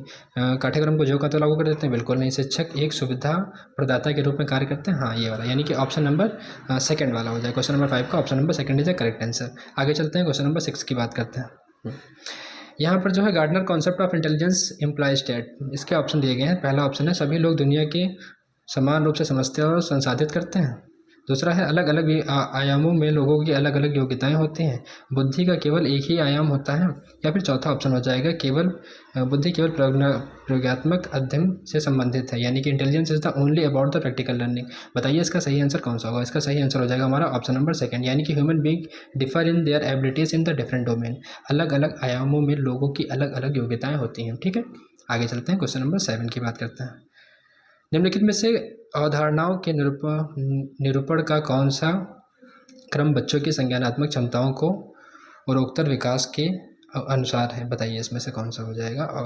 Represent the concept in accordance with the children gradual development of cognitive abilities, इसका सीक्वेंस हमें बताना होगा, सीक्वेंस ऑफ रिप्रेजेंटेशन। तो पहला ऑप्शन है एक्शन बेस्ड, इमेज बेस्ड या सिंबल बेस्ड। दूसरा ऑप्शन है इमेज बेस्ड, सिंबल बेस्ड या फिर एक्शन बेस्ड, या तीसरा ऑप्शन सही होगा इसका symbol based, action based, image based, या फिर चौथा option symbol based, image based या एक्शन बेस्ड। तो बताइए इसका सही आंसर कौन सा हो जाएगा। कौन सा क्वेश्चन है ये हमारा, क्वेश्चन नंबर 7। बताइए इसका सही आंसर कौन सा हो जाएगा। Option number first is the correct answer of this question. ठीक है, सबसे पहले एक्शन होगा, फिर इमेज बेस्ड, फिर सिंबल बेस्ड। ठीक, आगे चलते हैं क्वेश्चन नंबर 8 की ओर। यहाँ पर असर्शन और रीजनिंग वाला क्वेश्चन है हमारा, देखते हैं इसको, पढ़ते हैं, समझते हैं। हाँ, शिक्षकों को कक्षा में प्रभावी संज्ञान सुनिश्चित करने के लिए बच्चों को संवेगात्मक सहारा देना चाहिए। संवेग व संज्ञान एक दूसरे के जटिल रूप से संबंधित है। तो बताइए इसमें से ए आर दोनों सही है, ए आर को एक्सप्लेन करेगा पहला ऑप्शन, या फिर नहीं करेगा दूसरा ऑप्शन, या फिर ए सही है आर गलत है, या फिर दोनों गलत है। बताइए क्वेश्चन नंबर 8 का सही आंसर कौन सा हो जाएगा। तो इसमें दोनों ही बातें सही हैं, यानी कि ए आर दोनों सही हैं और ए आर जो है ए को एक्सप्लेन करता है। ठीक है, यानी कि option number A is the correct answer. आगे चलते हैं क्वेश्चन नंबर 9 की ओर। Which of the following statement about development is a correct, development को रिगार्डिंग कौन सा स्टेटमेंट सही है। बताइए, development is a discontinuous process, या फिर development occur in the spiral manner not linear manner, development proceed from the specific to general, या फिर चौथा ऑप्शन हो जाएगा हमारा development aspect of a different aspect of a development are the independent to each other. बताइए कौन सा सही होगा। विकास असतत प्रक्रिया है, विकास चक्रीय तरीके से होता है, रैखिक नहीं, विकास विशिष्ट से सामान की ओर बढ़ता है, विकास के विभिन्न पहलू एक दूसरे से स्वतंत्र होते हैं। तो इसका सही आंसर हो जाएगा हमारा और क्वेश्चन ऑप्शन नंबर सेकंड वाला, यानी कि development occur in the spiral manner not a linear manner. तो option number second is correct answer of this question number 9। आगे चलते हैं क्वेश्चन नंबर 10 की ओर। वेगोस्की के अनुसार अब बच्चे अपने स्वयं के व्यवहार को किस प्रकार से नियमित करते हैं। तो पहला ऑप्शन है हमारा एडॉप्टेशन के प्रोसेस है, process of adaptation, use of inner speech, या फिर सेल्फ रीइंफोर्समेंट, या फिर इक्विलिब्रेशन। तो इसका सही आंसर बताइए कौन सा होगा। तो इसका सही आंसर हो जाएगा हमारा use of inner self speech, यानी कि ऑप्शन नंबर सेकंड। आगे चलते हैं क्वेश्चन नंबर 11 की ओर। हाँ, कक्षा 5वीं के बच्चों को तैरने और डूबने की अवधारणाओं को पढ़ाने के लिए संरचनावाद में दृढ़ विश्वास रखने वाले शिक्षकों द्वारा कौन सा शैक्षणिक दृष्टिकोण अपनाया जाएगा। बताइए, क्या सिखाना है कक्षा 5 के बच्चों को तैरने और डूबने की अवधारणा को पढ़ाने के लिए। तो इसको पढ़ाने के लिए लेक्चर मेथड होगा, या फिर शोइंग वीडियोस होगा, या फिर शो पावर पॉइंट प्रेजेंटेशन होगा, या गाइडेड डिस्कवरी होगा। बताइए इसमें से सही आंसर कौन सा हो जाएगा। तो इसका सही आंसर हो जाएगा गाइडेड डिस्कवरी। ठीक है, आगे चलते हैं क्वेश्चन नंबर 12 की ओर। Which of the following is not an effective memory technique for the meaningful learning. बताइए इसमें से निम्नलिखित में से कौन सा सार्थक सीखने के लिए एक प्रभावी स्मृति तकनीकी नहीं है। पहला है हमारा रोट रिहर्सल, या फिर मेनोमिक, ये तो होता है ये रोट रिहर्सल, कॉन्सेप्ट मैपिंग, या फिर इलेबोरेट रिहर्सल। तो बताइए कौन सा नहीं है, ध्यान से बताना होगा आपको, इसमें से पूछा गया कौन सा नहीं है। तो रोट लर्निंग, रटना व दोहराव, ये जो है इफेक्टिव मेथड नहीं हो जाएगा। ठीक है, बाकी कर सकते हैं आप, लेकिन इफेक्टिव मेथड नहीं होगा। मेमोनिक्स बनाइए, या फिर एलाबोरेट रिहर्सल करिए, बार बार उसको कॉन्सेप्ट की बिल्डिंग करिए, ये सारी बातें ठीक है, लेकिन ये रटने और दोहराव नहीं ठीक होगा। ठीक है, आगे चलते हैं क्वेश्चन नंबर 13 की ओर। निम्नलिखित में से कौन सा एक अच्छी तरह से तैयार किया गया आलोचनात्मक सोचने वाले प्रश्न की विशेषता नहीं है। बताइए, पहला ऑप्शन है हमारा यह खुला प्रश्न है कि कई उत्तरों को प्रस्तुत करने की अनुमति देता है। दूसरा है यह मुख्य रूप से तथ्यात्मक जानकारी पर आधारित है। इसमें सूचना के विश्लेषण और मूल्यांकन की आवश्यकता होती है। यह उच्च स्तरीय सोच और समस्या का समाधान कौशल को बढ़ावा देता है। तो बताइए इसका कौन सा तो इसका सही आंसर हो जाएगा हमारा ऑप्शन नंबर सेकंड, यानी कि it based on the primarily on the factual information, या मुख्य रूप से तथ्यात्मक जानकारी पर आधारित होता है। ठीक है, क्वेश्चन नंबर 14 की ओर चलते हैं। क्वेश्चन नंबर 14 को देखते हैं।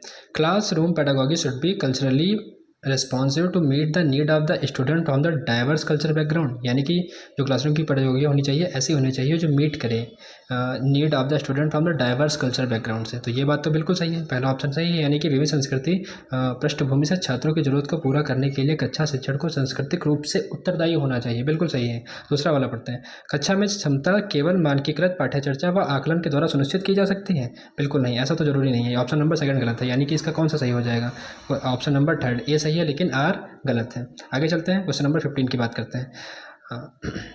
जागृति को पता चला कि उसका कुत्ता रस्टी एक गोल्ड रिट्रीवर है, जबकि वह एक और कुत्ते को देखती है जो कि रस्टी जैसा है दिखता है, लेकिन एक अलग नस्ल का है। रस्टी जैसा दिखता है लेकिन वो है अलग नस्ल का, तो वह उसे भी कुत्ते ही समझती है। जीन पियाजे के संज्ञानात्मक विकास के सिद्धांत के अनुसार यह अवधारणा को प्रस्तुत करता है। पहला कौन सा हो जाएगा? इकोसेंट्रिक प्रस्तुत करता है, या फिर ऑब्जेक्टिव परफॉर्मेंस, या एसिमिलेशन, या फिर कंजर्वेशन। बताइए इसमें से कौन सा इसका सही आंसर होगा? क्वेश्चन नंबर 15 का कौन सा सही आंसर हो जाएगा? तो इसका सही आंसर हो जाएगा हमारा ऑप्शन नंबर 4, यानी कि एसिमिलेशन। ठीक है, आगे चलते हैं। क्वेश्चन नंबर 16 को रीड करते हैं। यहाँ पर लिखा गया है, अनुवांशिकता पूरी तरह से एक व्यक्ति के किस चीज़ पर डिपेंड करते हैं? Heredity, totally determine and individual, gender, learning style, academic success, या फिर सेक्स को। बताइए क्या डिफाइन करते हैं? तो option number A is a correct, यानी कि सेक्स को। ठीक है, आगे चलते हैं, क्वेश्चन नंबर 17 की बात करते हैं। क्वेश्चन नंबर 17 है, शिक्षक को कक्षा में प्रश्न पूछने पर ध्यान देना चाहिए, निर्देश देने के बजाय उनसे प्रश्न पूछने के लिए प्रोत्साहित करना चाहिए, बिल्कुल सही बात है। दूसरा है, बाल केंद्रित शिक्षा शास्त्र का अर्थ होता है कक्षा में बच्चों की आवाज़ को महत्व देना, उनकी प्रतिभागिता को सुनिश्चित करना। तो उसके ऑप्शन वही होंगे, A and R the true, या फिर मतलब ए और आर दोनों ही सही है। आर जो है ए की व्याख्या करता है, दूसरे में ए की व्याख्या नहीं करता है। तीसरा हो जाएगा ए सही है, आर गलत है, या चौथा हो जाएगा दोनों ही गलत है। तो इसका सही आंसर हो जाएगा दोनों ही सही है, क्योंकि और व्याख्या भी करता है इसकी। बाल केंद्रित शिक्षा शास्त्र का मतलब भी यही हुआ कि कक्षा में बच्चों की आवाज़ को महत्व देना, बच्चों के अकॉर्डिंग चीज़ों को पढ़ाना समझाना। ठीक है, आगे चलते हैं क्वेश्चन नंबर 18 की ओर।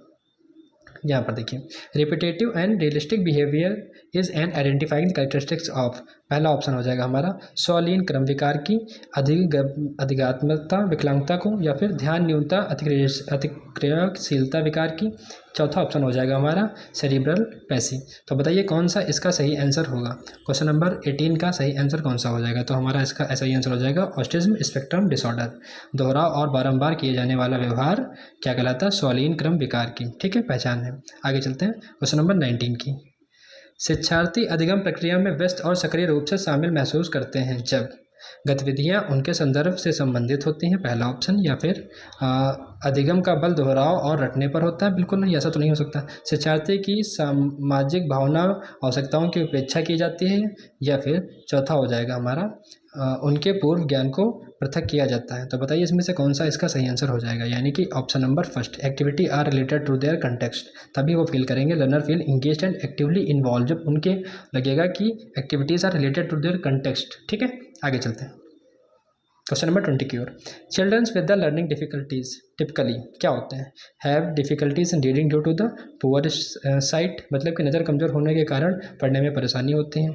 अपनी भावनाओं को नियंत्रित करने में समस्या होती है। एक जैसा दिखने वाले अक्षर और वर्णों को लेकर भ्रम होता है, या फिर बताइए चौथा हो जाएगा हमारा मानक बुद्धि परीक्षणों के माध्यम से निदानित बहुत कम बुद्धि लाभदी होती है। तो इसका सही आंसर हो जाएगा हमारा, बताइए, आमतौर पर सीखने की क्षमता वाला।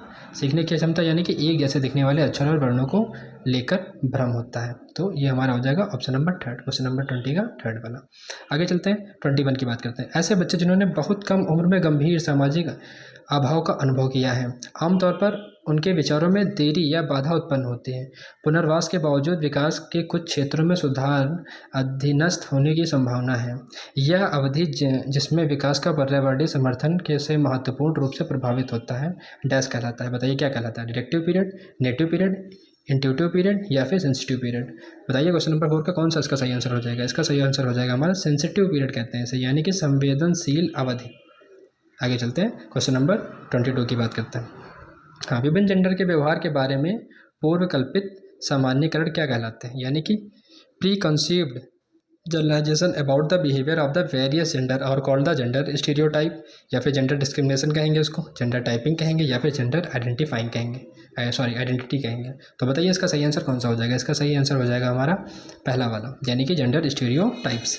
आगे चलते हैं, क्वेश्चन नंबर 23 की बात करते हैं। इन एन इंक्लूसिव क्लासरूम, एक समावेशी कक्षा में क्या क्या होता है। विशेष बच्चे हमेशा अपने पाठ्य चर्चा पर काम करते हैं। दूसरा ऑप्शन, सभी बच्चों की कक्षा की गतिविधियों तक पहुँच है, वे कक्षा की क्रिया में शामिल हैं। तीसरा ऑप्शन हो जाएगा, विशेष बच्चों को ज़रूरतमंद और आश्रित के रूप में देखा जाता है। या फिर चौथा ऑप्शन हो जाएगा, सभी बच्चे समान पाठ्य चर्चा का पालन करते हैं और सभी शिक्षार्थियों के लिए समान शिक्षा शास्त्र अपनाया जाता है। बताइए इसमें से कौन सा इसका सही आंसर हो जाएगा। इंक्लूसिव एजुकेशन की बात करी जा रही है। क्वेश्चन नंबर हमारा कौन सा है ये 23 का। बताइए कौन सा इसका सही आंसर होगा। क्वेश्चन नंबर 23 का सही आंसर हो जाएगा हमारा सेकंड वाला, यानी कि all children have access to and are include in the classroom activities. Inclusive education का मतलब ये होता है सभी का समावेश। ठीक है, आगे चलते हैं। चलिए देखते हैं क्वेश्चन नंबर 24। आलोचनात्मक सोच वाले प्रश्न पूछने का प्राथमिक उद्देश्य क्या होता है। बताइए। पहला ऑप्शन है हमारा, छात्र को प्रतिक्रियात्मक ज्ञान विकसित करने में सक्षम बनाना, छात्रों को ज्ञान और समझ कौशल का आकलन करने के लिए। या फिर तीसरा ऑप्शन हो जाएगा, उच्च स्तरीय सोच और समस्या समाधान कौशल को बढ़ावा देना, छात्रों की जानकारी याद रखने के लिए प्रोत्साहित करना। बताइए कौन सा इसका सही आंसर होगा। ऑप्शन नंबर 1, 2, 3 या फिर 4। क्वेश्चन नंबर 24 का हमारा ऑप्शन नंबर हो जाएगा थर्ड वाला, यानी कि उच्च स्तरीय सोच और समस्या समाधान को बढ़ावा देना। To promote the high level thinking and problem solving skill is the primary purpose of asking the critical question. ठीक है, क्रिटिकल क्वेश्चन अगर उससे आप पूछ रहे हैं तो उसके अंदर क्या डेवलप करना चाह रहे हैं, हाई लेवल थिंकिंग और प्रॉब्लम सॉल्विंग स्किल। आगे चलते हैं, क्वेश्चन नंबर 25 की बात करते हैं। सामाजिक रचनावादी के अनुसार अधिगम की प्रक्रिया के बारे में निम्नलिखित में से कौन सा कथन सही है। पहला ऑप्शन है हमारा, अधिगम एक व्यक्तिवादी प्रक्रिया है जो कि अलगाव में होता है। ठीक है, अधिगम केवल कक्षा या औपचारिक शिक्षा विनश में होता है। अधिगम एक निष्क्रिय प्रक्रिया है जो केवल अवलोकन के माध्यम से होता है। या फिर चौथा ऑप्शन हो जाएगा हमारा, अधिगम अर्थ निर्माण की एक सामाजिक प्रक्रिया है। बताइए। Learning is a social process of a making meaning. तो ये हो जाएगा हमारा ऑप्शन नंबर 4 वाला, सोशो स्ट्रक्चर। सामाजिक रचनावादी के अनुसार learning is a social process of a making meaning making, यानी अधिगम अर्थ निर्माण की एक सामाजिक प्रक्रिया है। Option number 4 is the correct answer. आगे देखते हैं क्वेश्चन नंबर 26 पढ़ लेते हैं यहाँ पर। जबकि असर्शन रीजन वाले क्वेश्चन है। जबकि कुछ बच्चे 12 महीने की उम्र में बड़बड़ाना, 2 शब्दों का वाक्य बोलना शुरू कर देते हैं, अन्य 20 महीने की उम्र तक ऐसा नहीं करते हैं। बताइए इसका। दूसरी वाली बात करते हैं, बात तो सही है, पहली वाली तो बात सही है। दूसरा देखते हैं। विकासात्मक प्रतिमान केवल सांकेतिक है और व्यक्तिगत बच्चों का विकास काफ़ी भिन्न हो सकता है। तो बताइए इसमें से कौन सा इसका आंसर सही हो जाएगा। तो इसका दोनों ही बातें सही हैं, और यानी कि ऑप्शन नंबर ए वाला is the correct answer. A and R सही, आर जो है एक्सप्लेन भी कर रहा है ए को। ठीक है, आगे चलते हैं। Question number 27। बच्चों की लंबाई और वजन की वृद्धि में किसका उदाहरण है। भाई क्वांटिटेटिव चेंज है, क्वालिटेटिव चेंज है, या change in the cognitive domain है, या change in the affective domain है। बताइए इसका कौन सा आंसर सही होगा। तो ये हमारा हो जाएगा क्वांटिटेटिव चेंज, ऑप्शन नंबर ए, यानी कि पहला वाला, 27 का पहला। ठीक है, आगे चलते हैं। क्वेश्चन नंबर 28 की बात करते हैं। हेज की दुविधा को पेश किए जाने पर अरुणिमा तर्क देती है, कानून की इन परिस्थितियों के लिए स्थापित नहीं किया गया था। इस स्थिति में दवा लेना वास्तव में सही नहीं है, लेकिन यह उचित है। लॉरेंस जो है कोहेलबर्ग के सिद्धांत के अनुसार अरुणिमा नैतिक विकास की कौन सी अवस्था पर है। पहला ऑप्शन है इसका social concern and conscience, morality of the context of individual and of democratically. या फिर तीसरा ऑप्शन हो जाएगा इसका orientation toward the punishment and obedience accept law. या फिर चौथा ऑप्शन हो जाएगा instrumental purpose and exchange. Hindi में पढ़ लेते हैं। सामाजिक सरोकार और विवेक, नैतिकता का विरोध, भाषा, व्यक्तिगत अधिकार या फिर लोकतांत्रिकता, दंड की ओर उन्मुखीकरण और आज्ञाकारी स्वीकृत कानून। या फिर चौथा ऑप्शन हो जाएगा हमारा यांत्रिक उद्देश्य व विनिमय। तो बताइए इसका सही आंसर कौन सा हो जाएगा हमारा। तो बताइए इसका सही आंसर कौन सा हो जाएगा। Taking the drugs in this situation is not really right but justify तो हो सकता है। तो इसका सही आंसर हो जाएगा हमारा ऑप्शन नंबर 2, यानी कि morality of a context of individual light of democratically, option number 2। आगे चलते हैं। 29 का क्वेश्चन पढ़ते हैं क्या है। Which of the following is correct in the context of a gift children. Gift children के कंटेक्स्ट में कौन सा बात सही है। तो पहला ऑप्शन है प्रतिभाशाली बच्चों सीखने की अक्षमता के जोखिम से मुक्त होते हैं, ऐसा देखते हैं। अगला देखते हैं। प्रतिभाशाली बच्चे निश्चित रूप से शैक्षणिक और सामाजिक भावनात्मक सभी क्षेत्रों में उत्कृष्ट उत्कृष्टता प्राप्त करते हैं। या फिर तीसरा ऑप्शन है प्रतिभाशाली छात्र हमेशा खुश और लोकप्रिय अच्छी तरह से समायोजित होते हैं। प्रतिभाशाली छात्र अन्य छात्रों की तुलना में अपेक्षाकृत उन्नत गति से सीखते हैं। तो बताइए इसका सही आंसर कौन सा हो जाएगा। इसका सही आंसर हो जाएगा हमारा ऑप्शन नंबर 4, यानी कि प्रतिभाशाली छात्र यानी gifted student learn at comparatively advance pace than other student. ठीक है, आगे चलते हैं क्वेश्चन नंबर 30 की ओर, जो कि लास्ट क्वेश्चन है। जीन पियाजे के अनुसार निम्नलिखित में से कौन सी क्षमताएं पूर्व संक्रियतात्मक अवस्था की विशेषता है। जीन पियाजे प्री ऑपरेशनल स्टेज की बात हो रही है, is characterized by the ability to perform. पहला ऑप्शन है हमारा क्लासिफिकेशन एंड सेरिएशन, दूसरा ऑप्शन हो जाएगा हमारा conservation and the abstract thinking, या फिर सिंबॉलिक प्ले एंड एनिमिज्म, या फिर इमिटेशन एंड रिवर्सिबिलिटी। बताइए इसका सही आंसर कौन सा हो जाएगा। तो इसका सही आंसर हो जाएगा जीन पियाजे का प्री ऑपरेशनल स्टेज यानी कि सिंबॉलिक प्ले एंड एनिमिज्म। ठीक है, ऑप्शन नंबर 4। वीडियो पसंद आई हो तो वीडियो को लाइक करें, चैनल को सब्सक्राइब करना बिल्कुल ना भूलें। Thank you. पेपर जरूर लगाए बिना बिल्कुल मत जाइएगा, इनको देख लीजिए, यहीं से क्वेश्चंस आपके एग्जाम में रिपीट होंगे। तो चलिए शुरू करते हैं फटाफट से। देखिए सबसे पहला हमारा क्वेश्चन है, which of the following statements would advocate the progressive education agree with, यानी कि प्रोग्रेसिव एजुकेशन के लिए इसमें से कौन सा स्टेटमेंट एग्री कर रहा है। तो देख लेते हैं, हिंदी में पढ़ लेते हैं इसको। प्रगतिशील शिक्षा में हिमायती इनमें से किस कथन से सहमत होंगे। बचपन एक अलग जीवन चरण है जिसमें बच्चों के रूप में वे क्या हैं के बजाय वे वयस्कों के रूप में क्या बनेंगे ज़्यादा महत्व रखता है। या फिर दूसरा ऑप्शन हो जाएगा, बच्चे स्वाभाविक रूप से अच्छे होते हैं, समाज उन्हें क्या करता है, भ्रष्ट करता है। या फिर तीसरा ऑप्शन होगा, बच्चे स्वाभाविक रूप से असभ्य होते हैं, उन्हें नैतिक मानव बनने के लिए सामाजिककरण की आवश्यकता होती है। या फिर बच्चे एक सामाजिक, सांस्कृतिक और आर्थिक संदर्भ में पैदा होते हैं या पृष्ठभूमि उनके विकास को क्या करती है, प्रभावित करती है। तो आपको बताना है इसमें से कौन सा स्टेटमेंट इन द फेवर है किसके, प्रगतिशील शिक्षा के, प्रोग्रेसिव एजुकेशन के। तो हमारा ऑप्शन नंबर 4 यानी कि बच्चे एक सामाजिक, सांस्कृतिक और आर्थिक संदर्भ में पैदा होते हैं या पृष्ठभूमि उनके विकास को प्रभावित करती है। Children are born in the social, cultural and economic context, this background influence their development. ठीक है, उम्मीद है क्लियर हुआ होगा। आगे चलते हैं, चलिए देखते हैं क्वेश्चन नंबर 2 की ओर। विकास डैश आयामों के तहत भावनाओं, आत्मधारणा तथा परिवार, साथी और दोस्तों के साथ पारस्परिक संबंधों के में परिवर्तन का अध्ययन किया जाता है। Change in the emotion, self perfection, interpersonal relationship with family, peers and friends are studies under dash domain of development. कौन से डोमेन में, साइको सोशल में, या फिर फिजिकल में, कॉग्निटिव में, या फिर लिंग्विस्टिक में। आपको बताना है इसमें सही आंसर कौन सा होगा। तो सही आंसर होगा हमारा ऑप्शन नंबर 1 यानी कि मनोसामाजिक। ठीक है, चलिए आगे चलते हैं अगले क्वेश्चन की ओर, जो कि हमारा क्वेश्चन नंबर 3। यहाँ पर पूछा गया है, व्यवहार, रुचियाँ, दृष्टिकोण, कौशल या फिर व्यक्तित्व लक्षण जो हैं जिन्हें एक सांस्कृतिक विशिष्ट जेंडर के लिए उपयुक्त मानती हैं उन्हें डैश के रूप में संदर्भित किया जाता है। यह डैश होते हैं। आपको बताना है यहाँ पर जो बिहेवियर है, इंटरेस्ट है, एटीट्यूड है, स्किल है, या फिर पर्सनैलिटी ट्रेट्स हैं। That are a cultural considered appropriate for the specific gender are refer to as dash and are dash. आपको बताना है, पहला है हमारा जेंडर आइडेंटिफाई करेगा या फिर जनरली डिटरमाइन करेगा, जेंडर का रोल होगा, या फिर कल्चरल डिफाइन करेगा, जेंडर्स रोल होगा, जेनेटिकली डिटरमाइंड होगा, या फिर जेंडर आइडेंटिटी होगी, कल्चरल डिफाइंड होगा। तो यहाँ पर इसका सही आंसर हो जाएगा हमारा ऑप्शन नंबर 2 यानी कि जेंडर भूमिकाएं और सांस्कृतिक रूप से परिभाषित। जेंडर की पहचान आनुवंशिक रूप से प्रभावित नहीं होगा, जेंडर की भूमिकाएं आनुवंशिक रूप से निर्धारित नहीं होगा, जेंडर की पहचान सांस्कृतिक रूप से परिभाषित ये भी नहीं होगा, यानी कि option number 2 is a correct answer of this question. चलिए आगे चलते हैं अगले क्वेश्चन की ओर, जो कि हमारा है ऑप्शन नंबर 4, क्वेश्चन नंबर 4। इसमें हमें एक अभिकथन और कारण वाले क्वेश्चन को दिया गया है। तो चलिए पढ़ते हैं उसको। एक समावेशी कक्षा में, किसमें, इंक्लूसिव एजुकेशन में, सभी पाठ्य चर्चा अनुकूल के शैक्षिक मानकों को विशेष बच्चों के लिए निम्न स्तर करने के लिए निर्देशित किया जाना चाहिए। कारण क्या है इसका, क्योंकि जो विशेष बच्चे होते हैं जो मुख्य धारा की कक्षा में सीखने की कोई संभावना नहीं होती है। क्या ऐसा होता है? बिल्कुल नहीं। यहाँ पर पहला स्टेटमेंट भी रॉन्ग है, दूसरा वाला भी रॉन्ग है। तो इस तरीके से हमारा ऑप्शन नंबर 1 सही हो जाएगा।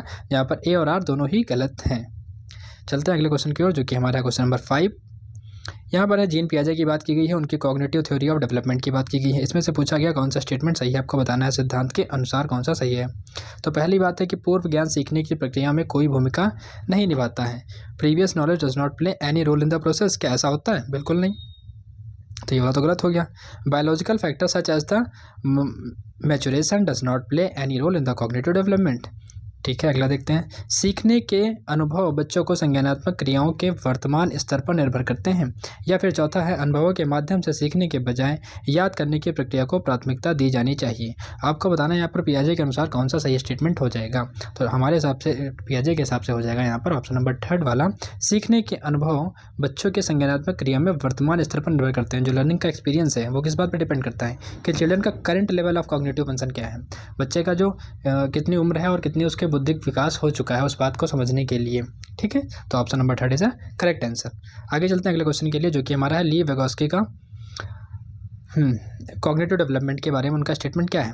ली वेगोस्की संज्ञानात्मक विकास को किस रूप में देखते हैं, किस रूप में देखते हैं आपको बताना है। पर्यावरण के प्रभावी रूप से अपनाने की प्रक्रिया, या फिर सहयोगात्मक प्रक्रिया, या फिर व्यक्तिगत यानी कि इंडिविजुअलिटी एक्टिविटीज़, या फिर एकीकरण यानी कि यूनिफाइड प्रोसेस। आपको बताना है इसका सही आंसर कौन सा हो जाएगा। इसका सही आंसर होगा हमारा ऑप्शन नंबर 2 वाला है, एक सहयोगात्मक प्रक्रिया। ध्यान रखना क्या हो जाएगा, एक सहयोगात्मक प्रक्रिया। आगे चलते हैं, अगला है हमारा क्वेश्चन नंबर 7। हाँ, भाषा और सोच प्रक्रिया के संबंध का प्रस्ताव रखते हुए जो वेगोस्की हैं उन्होंने निम्नलिखित में से किसके रूप में भाषा को अवधारणाबद्ध कहा है, किस रूप में जो है भाषा को अवधारणा संबद्ध कहा है। While processing the relationship between the language and thinking process, Lev Vygotsky conceptualized language as a independent domain which is not related to the cognition। यानी कि भाषा एक स्वतंत्र क्षेत्र है जो कि संज्ञान से संबंधित नहीं है। ध्यान रखना। अगला है, भाषा एक सांस्कृतिक उपकरण है जो कि संज्ञान को कई तरीकों से सुगम बनाती है। या फिर तीसरा हो जाएगा, भाषा आत्मकेंद्रित भाषा का एक रूप है जिसका प्रयोग केवल बुनियादी जरूरतों को पूरा करने के लिए किया जाता है। या फिर चौथा हो जाएगा हमारा, भाषा संज्ञानात्मक क्षमताओं के विकास में बाधा डालती है। आपको बताना है यहाँ पर इसका सही आंसर कौन सा होगा। तो यहाँ पर सही आंसर हो जाएगा हमारा ऑप्शन नंबर 2 वाला, जो कि कहता है कि भाषा क्या है, सांस्कृतिक उपकरण है जो कि संज्ञान को कई तरीकों से सुगम बनाती है। ठीक है, चलते हैं अगले क्वेश्चन की ओर, जो कि क्वेश्चन नंबर 8। निम्न में से कौन सा प्रदर्शन लक्ष्य अभिविन्यास का उदाहरण है। आपको बताना है, which of the following is an example of the performance of a goal orientation. पहला ऑप्शन है हमारा, student study hard to further her own growth. या फिर एक छात्र अपनी समझ को आगे बढ़ाने के लिए कड़ी मेहनत करता है। एक छात्र किसी विषय की गहरी समझ हासिल करने के लिए कठिन अध्ययन करता है। एक छात्र अच्छे ग्रेड पाने के लिए दूसरे से बेहतर होने के लिए कड़ी मेहनत करता है। या फिर एक छात्र शिक्षक से अधिक सीखने के लिए कठिन अध्ययन करता है। तो अब आपको यहाँ पर बताना है कि जो परफॉर्मेंस गोल ओरिएंटेशन है यानी कि उसके लिए कौन सा सही होगा यहाँ पर। तो यहाँ पर सही हो जाएगा हमारा ऑप्शन नंबर 3 वाला, यानी कि परफॉर्मेंस बेस है ना, तो इसके लिए हो जाएगा हमारा अच्छे ग्रेड पाने और दूसरों से बेहतर होने के लिए कड़ी मेहनत करता है। Option number 3 is correct answer. आगे चलते हैं, वेगोस्की के जो आइडियाज़ हैं टीचर शुड बी, यानी कि वेगोस्की के सिद्धांत का पालन करते हुए एक शिक्षक को क्या करना चाहिए, अपने विद्यार्थियों के साथ पारस्परिक अध्यापन का पालन करना चाहिए। या फिर विद्यार्थियों द्वारा सांस्कृतिक उपकरणों के उपयोग को हतोत्साहित करना चाहिए। या फिर विद्यार्थियों द्वारा कंठस्थ किए जाने वाले ज्ञान का प्रसार करना चाहिए। विद्यार्थियों को एक दूसरे के साथ में क्या करना चाहिए, प्रतिस्पर्धा करने के लिए प्रोत्साहित करना चाहिए। तो बताइए इसका सही आंसर कौन सा हो जाएगा। क्वेश्चन नंबर 9 का जो है ऑप्शन नंबर 1 वाला हमारा सही होगा, practice reciprocal thinking with her students, यानी कि अपने विद्यार्थियों के साथ पारस्परिक अध्यापन का पालन करना चाहिए। ठीक है, चलते हैं आगे अगले क्वेश्चन की ओर। अगर अब तक आपने वीडियो को लाइक ना किया हो तो कर दीजिए, चैनल को सब्सक्राइब ना किया हो तो बिल्कुल कर दीजिए। वीडियो को लाइक करें और चैनल को सब्सक्राइब करना बिल्कुल ना भूलें, और मैनुअली अपने दोस्तों तक इस वीडियो को जरूर भेजें ताकि थोड़ी सी मदद मेरी भी हो जाए। चलिए आगे चलते हैं, क्वेश्चन नंबर 10 की बात करते हैं। Which of the following are the effective strategies to teach new concept. नई अवधारणाओं को पढ़ाने के लिए निम्नलिखित में से कौन सी प्रभावी रणनीतियाँ हैं। पहला ऑप्शन है उदाहरण प्रस्तुत करना, यानी कि प्रेजेंटिंग एग्जाम्पल। या फिर दूसरा हो जाएगा गैर उदाहरण प्रस्तुत करना, यानी कि प्रेजेंटिंग नॉन एग्जाम्पल्स।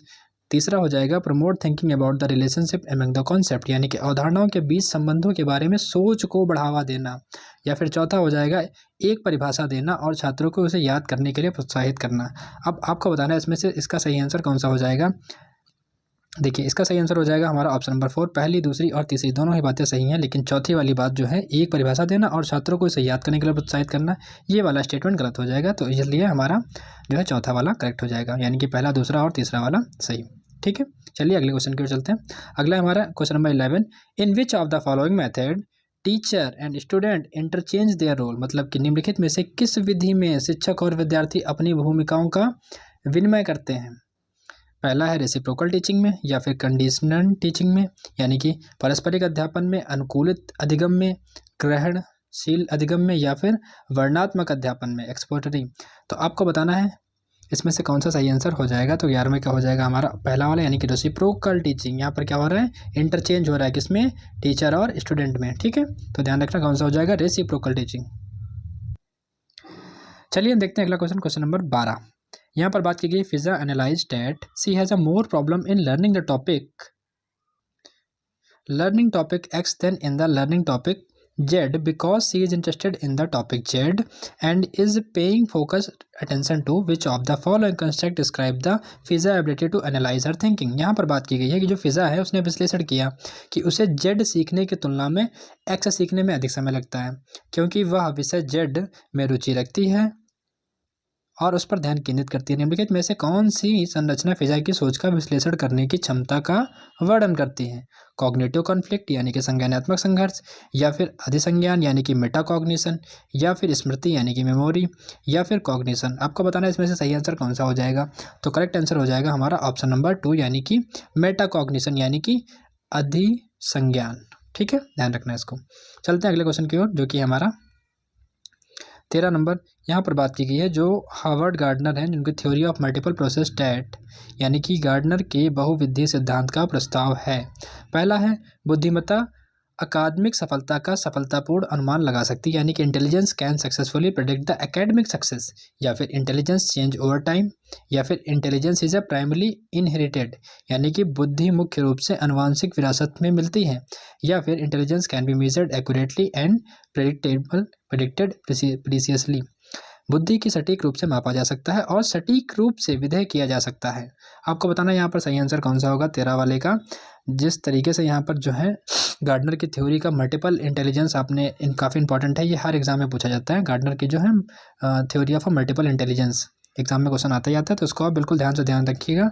बुद्धि समय के साथ बदलती है यानी कि इंटेलिजेंस चेंज ओवर टाइम। ठीक है, बच्चा है, बड़ा होगा, फिर और बड़ा होगा तो मैच्योरिटी आती है। इस तरीके से जो है हमारी बुद्धि चेंज होती रहती है। ठीक है, आगे चलते हैं अगले क्वेश्चन की ओर, जो कि हमारा क्वेश्चन। चलिए अब देखते हैं हम लोग क्वेश्चन नंबर 14 को, जो कि कहता है, हालांकि अंतर समूह व्यक्तिगत भिन्नताओं की संभावना मौजूद है, फिर भी स्वाधीनता वाले अधिकांश विद्यार्थी, या इंग्लिश में पढ़ लेते हैं इसको, while there is exist a possibility of the intra group individual difference yet most student with autism. यहाँ पर कहा गया कि पहला ऑप्शन है हमारा, कल्पनीय खेल के उच्चतर कौशल का प्रदर्शन करते हैं, या फिर उन्मत्त सामाजिक भावनात्मक पारस्परिकता की उपलब्धियां प्राप्त करते हैं, या फिर तीसरा ऑप्शन है हमारा, उन्नत संवाद के कौशल को प्रदर्शित करते हैं, या फिर चौथा ऑप्शन है हमारा, दिनचर्या या फिर चरणों का सख्ती से पालन करते हैं। तो यहाँ पर हमारा सही आंसर हो जाएगा ऑप्शन नंबर 4 यानी कि दिनचर्या और चरणों का सख्ती से पालन करते हैं। ठीक है, उम्मीद है क्लियर हो गया होगा। आगे चलते हैं अगले क्वेश्चन की ओर, जो कि है क्वेश्चन नंबर 15। यहाँ पर अभिकथन और कारण वाला क्वेश्चन दिया गया है। देखिए, भय और तनाव का वातावरण बनाना छात्रों को सचेत और हरदम तैयार रखता है और सतर्कता सीखने के लिए सुशासित करता है। आपको बताना है यहाँ पर क्या ये स्टेटमेंट सही है, और इसका कारण दिया गया है, अधिगम केवल बाहरी कारकों द्वारा नियंत्रित होता है। बिल्कुल नहीं, ये दोनों स्टेटमेंट यहाँ पर गलत हो जाएंगे। इस वजह से हमारा ऑप्शन हो जाएगा पहला वाला, ए और आर दोनों ही यहाँ बातें गलत हैं, यानी कि option number A is the correct answer. हमसे वही पूछा गया था। ठीक है, आगे चलते हैं अगले क्वेश्चन की ओर। क्वेश्चन नंबर 16 है। यहाँ पर एक एग्जाम्पल है क्लास इंक्लूजन का, मतलब वर्ग समावेश का एक उदाहरण है यहाँ पर। ठीक है, अभिकथन और कारण वाले क्वेश्चन दिए गए हैं। लोकेश को एक संकल्पना दिल्ली दूसरी और के उप समूह के रूप में वर्गीकृत करने के में परेशानी होती है, यानी कि लोकेश को एक संकल्पना यानी कि दिल्ली के लिए और दूसरी संकल्पना जो कि भारत के उप समूह के रूप में वर्गीकृत करने में परेशानी होती है, आइडेंटिफाई करने में इसको प्रॉब्लम होती है। इंग्लिश में पढ़ लेते हैं इसको। देखिए, Lokesh has a trouble with the classify one concept, एक दिल्ली है, एज अ सब सब्जेक्ट ऑफ द एनोजन जो है इंडिया है। अब रीज़न क्या दिया गया इसका, understand how the emotion affect the memory and learning can lead to self regulating learning. अब यहाँ पर देखिए, यह समझना कि भावनाएं स्मृति और सीखने को कैसे प्रभावित करती हैं, स्वविनियमित सीखने को संसाधित कर सकता है। अब बताना है आपको इसमें से कौन सी बात सही हो जाएगी। ए और आर दोनों गलत है, ए और आर दोनों सही है, ए आर की व्याख्या करता है या फिर ए आर की व्याख्या नहीं करता है, या फिर चौथा ऑप्शन ए सही हो जाएगा लेकिन आर गलत हो जाएगा। आपको बताना है इसमें से करेक्ट आंसर कौन सा हो जाएगा। तो यहाँ पर करेक्ट आंसर हो जाएगा हमारा ऑप्शन नंबर 3, यानी कि ए और दोनों सही हैं लेकिन ये इसकी व्याख्या नहीं करता है। बातें दोनों ही सही हैं लेकिन ए जो है can not explain the R. ठीक है, समझ गए होंगे उम्मीद है। आगे चलते हैं अगले क्वेश्चन की ओर, जो कि हमारा क्वेश्चन नंबर 17। निम्नलिखित में से कौन सा कथन नैदानिक आकलन के उद्देश्य का उपयुक्त वर्णन करता है। Which of the following statement describe the purpose of the diagnostic assessment. पहला ऑप्शन है हमारा to identified the areas where the student may need additional support or instruction, या फिर to give the student opportunity to critically assess the work of their peers.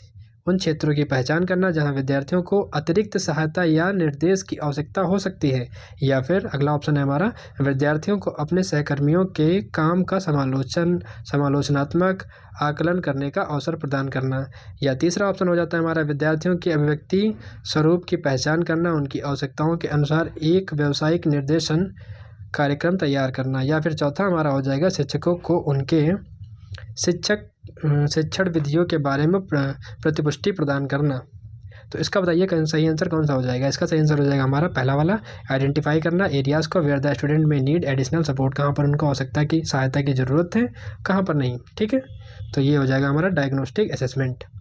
आगे चलते हैं अगले question की ओर, जो कि हमारा क्वेश्चन नंबर 18। यहाँ पर कहा गया 10 साल की काकुली गणित के एक कठिन सवाल से जूझ रही है। एक बच्ची है जो कि एक मैथ का सवाल लगा रही है, मतलब एक कठिन सवाल है तो उसको सॉल्व करने की कोशिश कर रही है। उस समस्या समाधान के कौशल को बढ़ाने के लिए उसकी शिक्षिका क्या कर रही है, जो मतलब what teacher can do to enhance the problem solving skill. बच्चे की जो प्रॉब्लम सॉल्विंग स्किल है उसको डेवलप करने के लिए शिक्षिका क्या कर रही है, यहाँ पर ये पूछा गया। कड़ी से कड़ी सजा दे ताकि भविष्य में ऐसा दोबारा ना हो। उस समस्या का समाधान दे। उस समस्या को छोड़ने और अगले एक पर जाने के लिए कहे, मतलब अगले पर चले जाइए, उसको छोड़ दीजिए, ऐसा टीचर कहे आपसे। या फिर कोशिश करते रहने के लिए उसे प्रोत्साहित करे और ज़रूरत पड़े पर आत्मबल प्रदान करे। तो बताइए इसका सही आंसर कौन सा हो जाएगा। इसका सही आंसर होगा हमारा ऑप्शन नंबर 4 वाला, यानी कि इनकरेज करिए, कीप ट्राइंग, कि बेटा आप कर सकते हैं, आप उसको ट्राई करिए और क्या करिए, जहाँ पर ज़रूरत पड़े वहाँ पर उसको मदद भी करें। ठीक है, तो ये हो जाएगा ऑप्शन नंबर 4 वाला, क्वेश्चन नंबर 18 का ऑप्शन नंबर 4 इज करेक्ट। आगे चलते हैं 19 की बात करते हैं। जीन पियाजे परसीव्स डैश, जीन पियाजे जो है परसीव करते हैं dash to be dash, Lev Vygotsky believe dash to be dash. मतलब यहाँ पर कई सारी बातें आपसे पूछी गई हैं। जीन पियाजे को private speech, effective in the regulation, egocentric speech या a sign of a cognitive immaturity, ये जो है 4 स्पेस हैं, इन सब में जो है कौन सा सूटेबल फिट होगा। तो इसका सही आंसर हो जाएगा हमारा ऑप्शन नंबर 2 वाला, यानी कि ईगोसेंट्रिक स्पीच। जो जीन पियाजे का पर्सपेक्टिव है वो आत्म केंद्रित वाक्य, टू बी संज्ञानात्मक अपरिपक्वता, यानी कि a sign of a cognitive immaturity. और अगला हो जाएगा private speech, Lev Vygotsky believe in the private speech, to be effective in the self regulation. इस तरीके से यहाँ पर बात कही गई है। जीन पियाजे जो है परसीव करते हैं क्या, ईगोसेंट्रिक स्पीच को, जो कि साइन होता है किसका, कॉग्निटिव इमेच्योरिटी का। जो प्राइवेट स्पीच होती है वो क्या करती है, कंटिन्यू करती है effective in the self regulation, आत्म नियंत्रण पर जो है ज़्यादा मदद करती है। ठीक है, तो इसका हो जाएगा ऑप्शन नंबर 2। आगे चलते हैं क्वेश्चन नंबर 20 की बात करते हैं।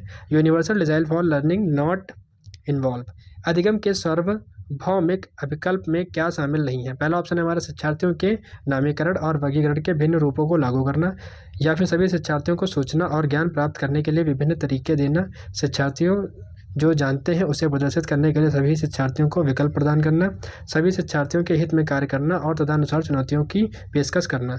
आपको बताना है इसका सही आंसर कौन सा हो जाएगा।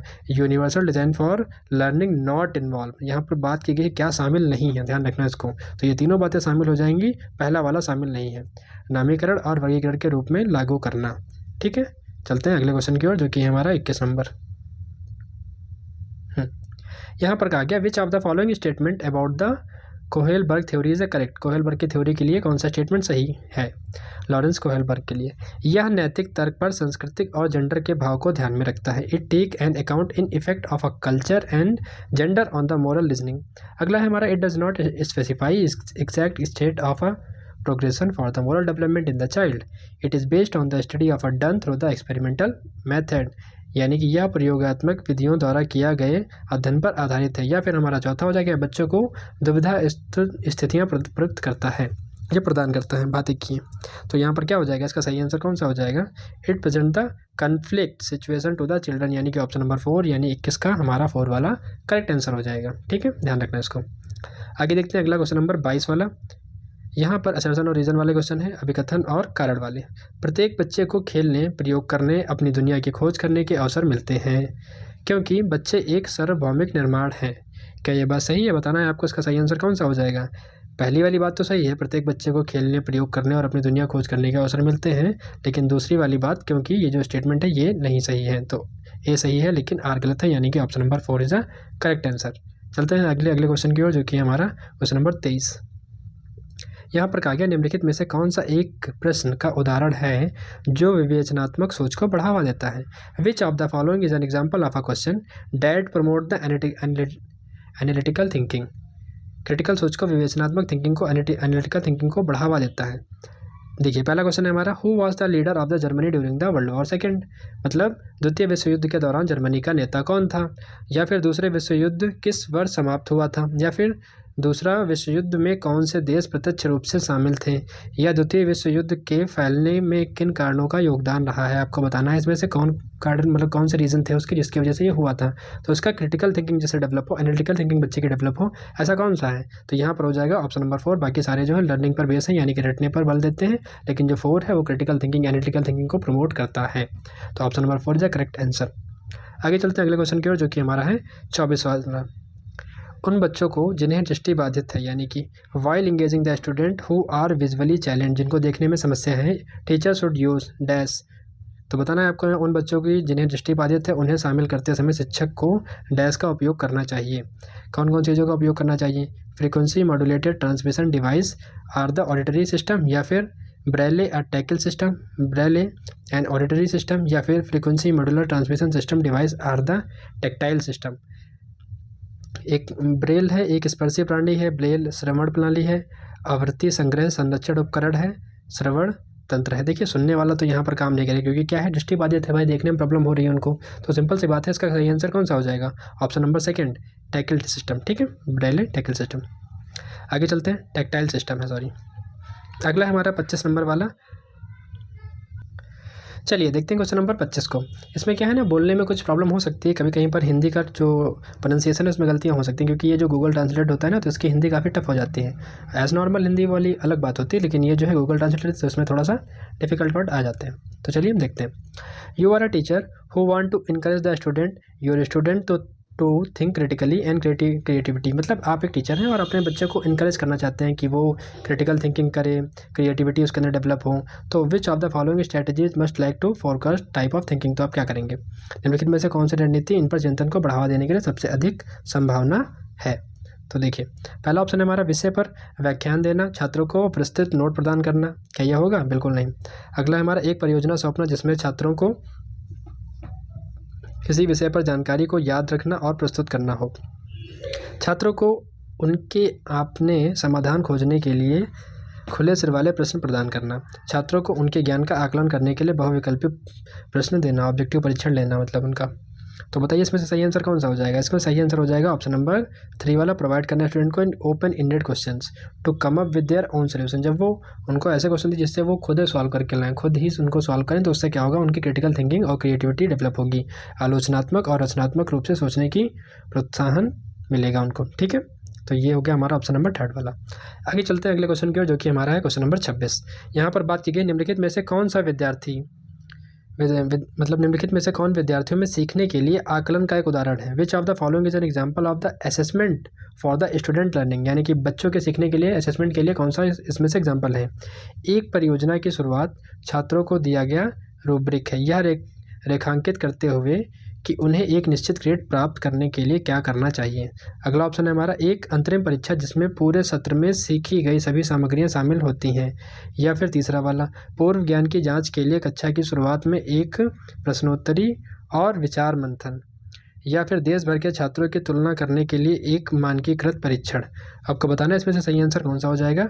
इसका सही आंसर हो जाएगा ऑप्शन नंबर ए, एक परियोजना की शुरुआत करना जिसमें छात्रों को दिया गया एक रूब्रिक या रेखांकित करते हुए कि एक निश्चित ग्रेड प्राप्त करने के लिए क्या करना चाहिए। तो ये वाला हो जाएगा इसका करेक्ट आंसर। आगे चलते हैं अगले क्वेश्चन की, जो कि है असर्शन और रीजन वाला क्वेश्चन।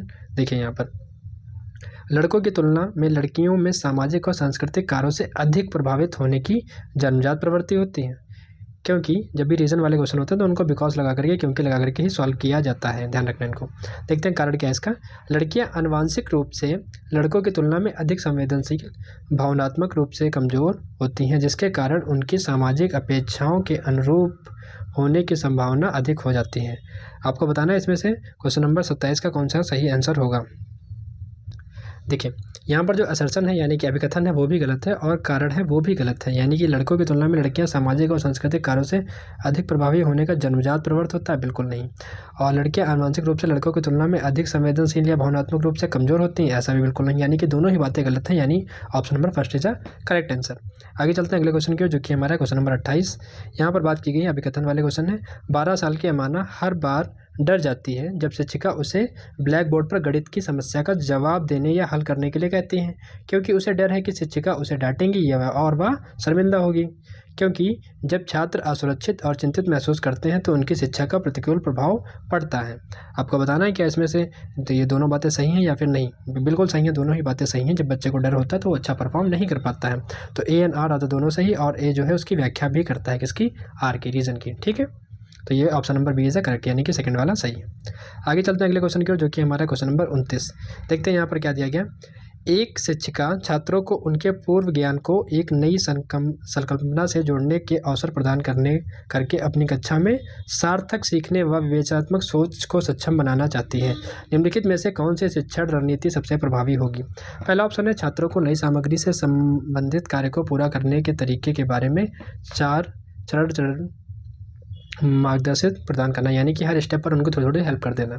अगला ऑप्शन है हमारे नई सामग्री पर व्याख्यान देना और छात्रों को याद करने के लिए महत्वपूर्ण शब्दों की सूची प्रदान करना, या फिर विद्यार्थियों को पाठ्य पुस्तक के अध्ययन को पढ़ने अंत में प्रश्नों के उत्तर देने के लिए कहना, या फिर चौथा हो जाएगा हमारा छात्रों से नई सामग्रियों से संबंधित स्वयं के अनुभव साझा करने के लिए कहना और फिर उनसे विषय से जोड़ना। तो ये वाला हमारा सही हो जाएगा, option number 4 is correct answer, जिसकी वजह से आप जो है नई संकल्पनाओं से जोड़ने के अवसर को प्रदान करके अपनी कक्षा में सार्थक सीखने और विवेचनात्मक सोच को सक्षम बना सकते हैं। बच्चों से नई सामग्री मंगाइए, उनके बारे में उनसे पूछिए, उनके अनुभव साझा कराइए, उसके बाद उसको रिलेट करिए किससे, जो टॉपिक आप पढ़ाना चाहते हैं। ठीक है, आगे चलते हैं अगले क्वेश्चन की ओर, जो कि हमारा लास्ट क्वेश्चन, क्वेश्चन नंबर 30।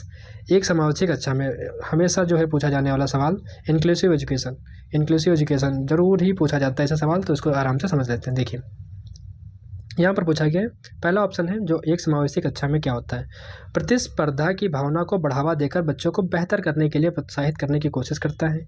या फिर अगला ऑप्शन है बच्चों में कमियों की पहचान करता है, उनकी सही ढंग से नामीकरण करता है, अलग अलग शैक्षणिक क्षमताओं के आधार पर बच्चों को अलग करता है।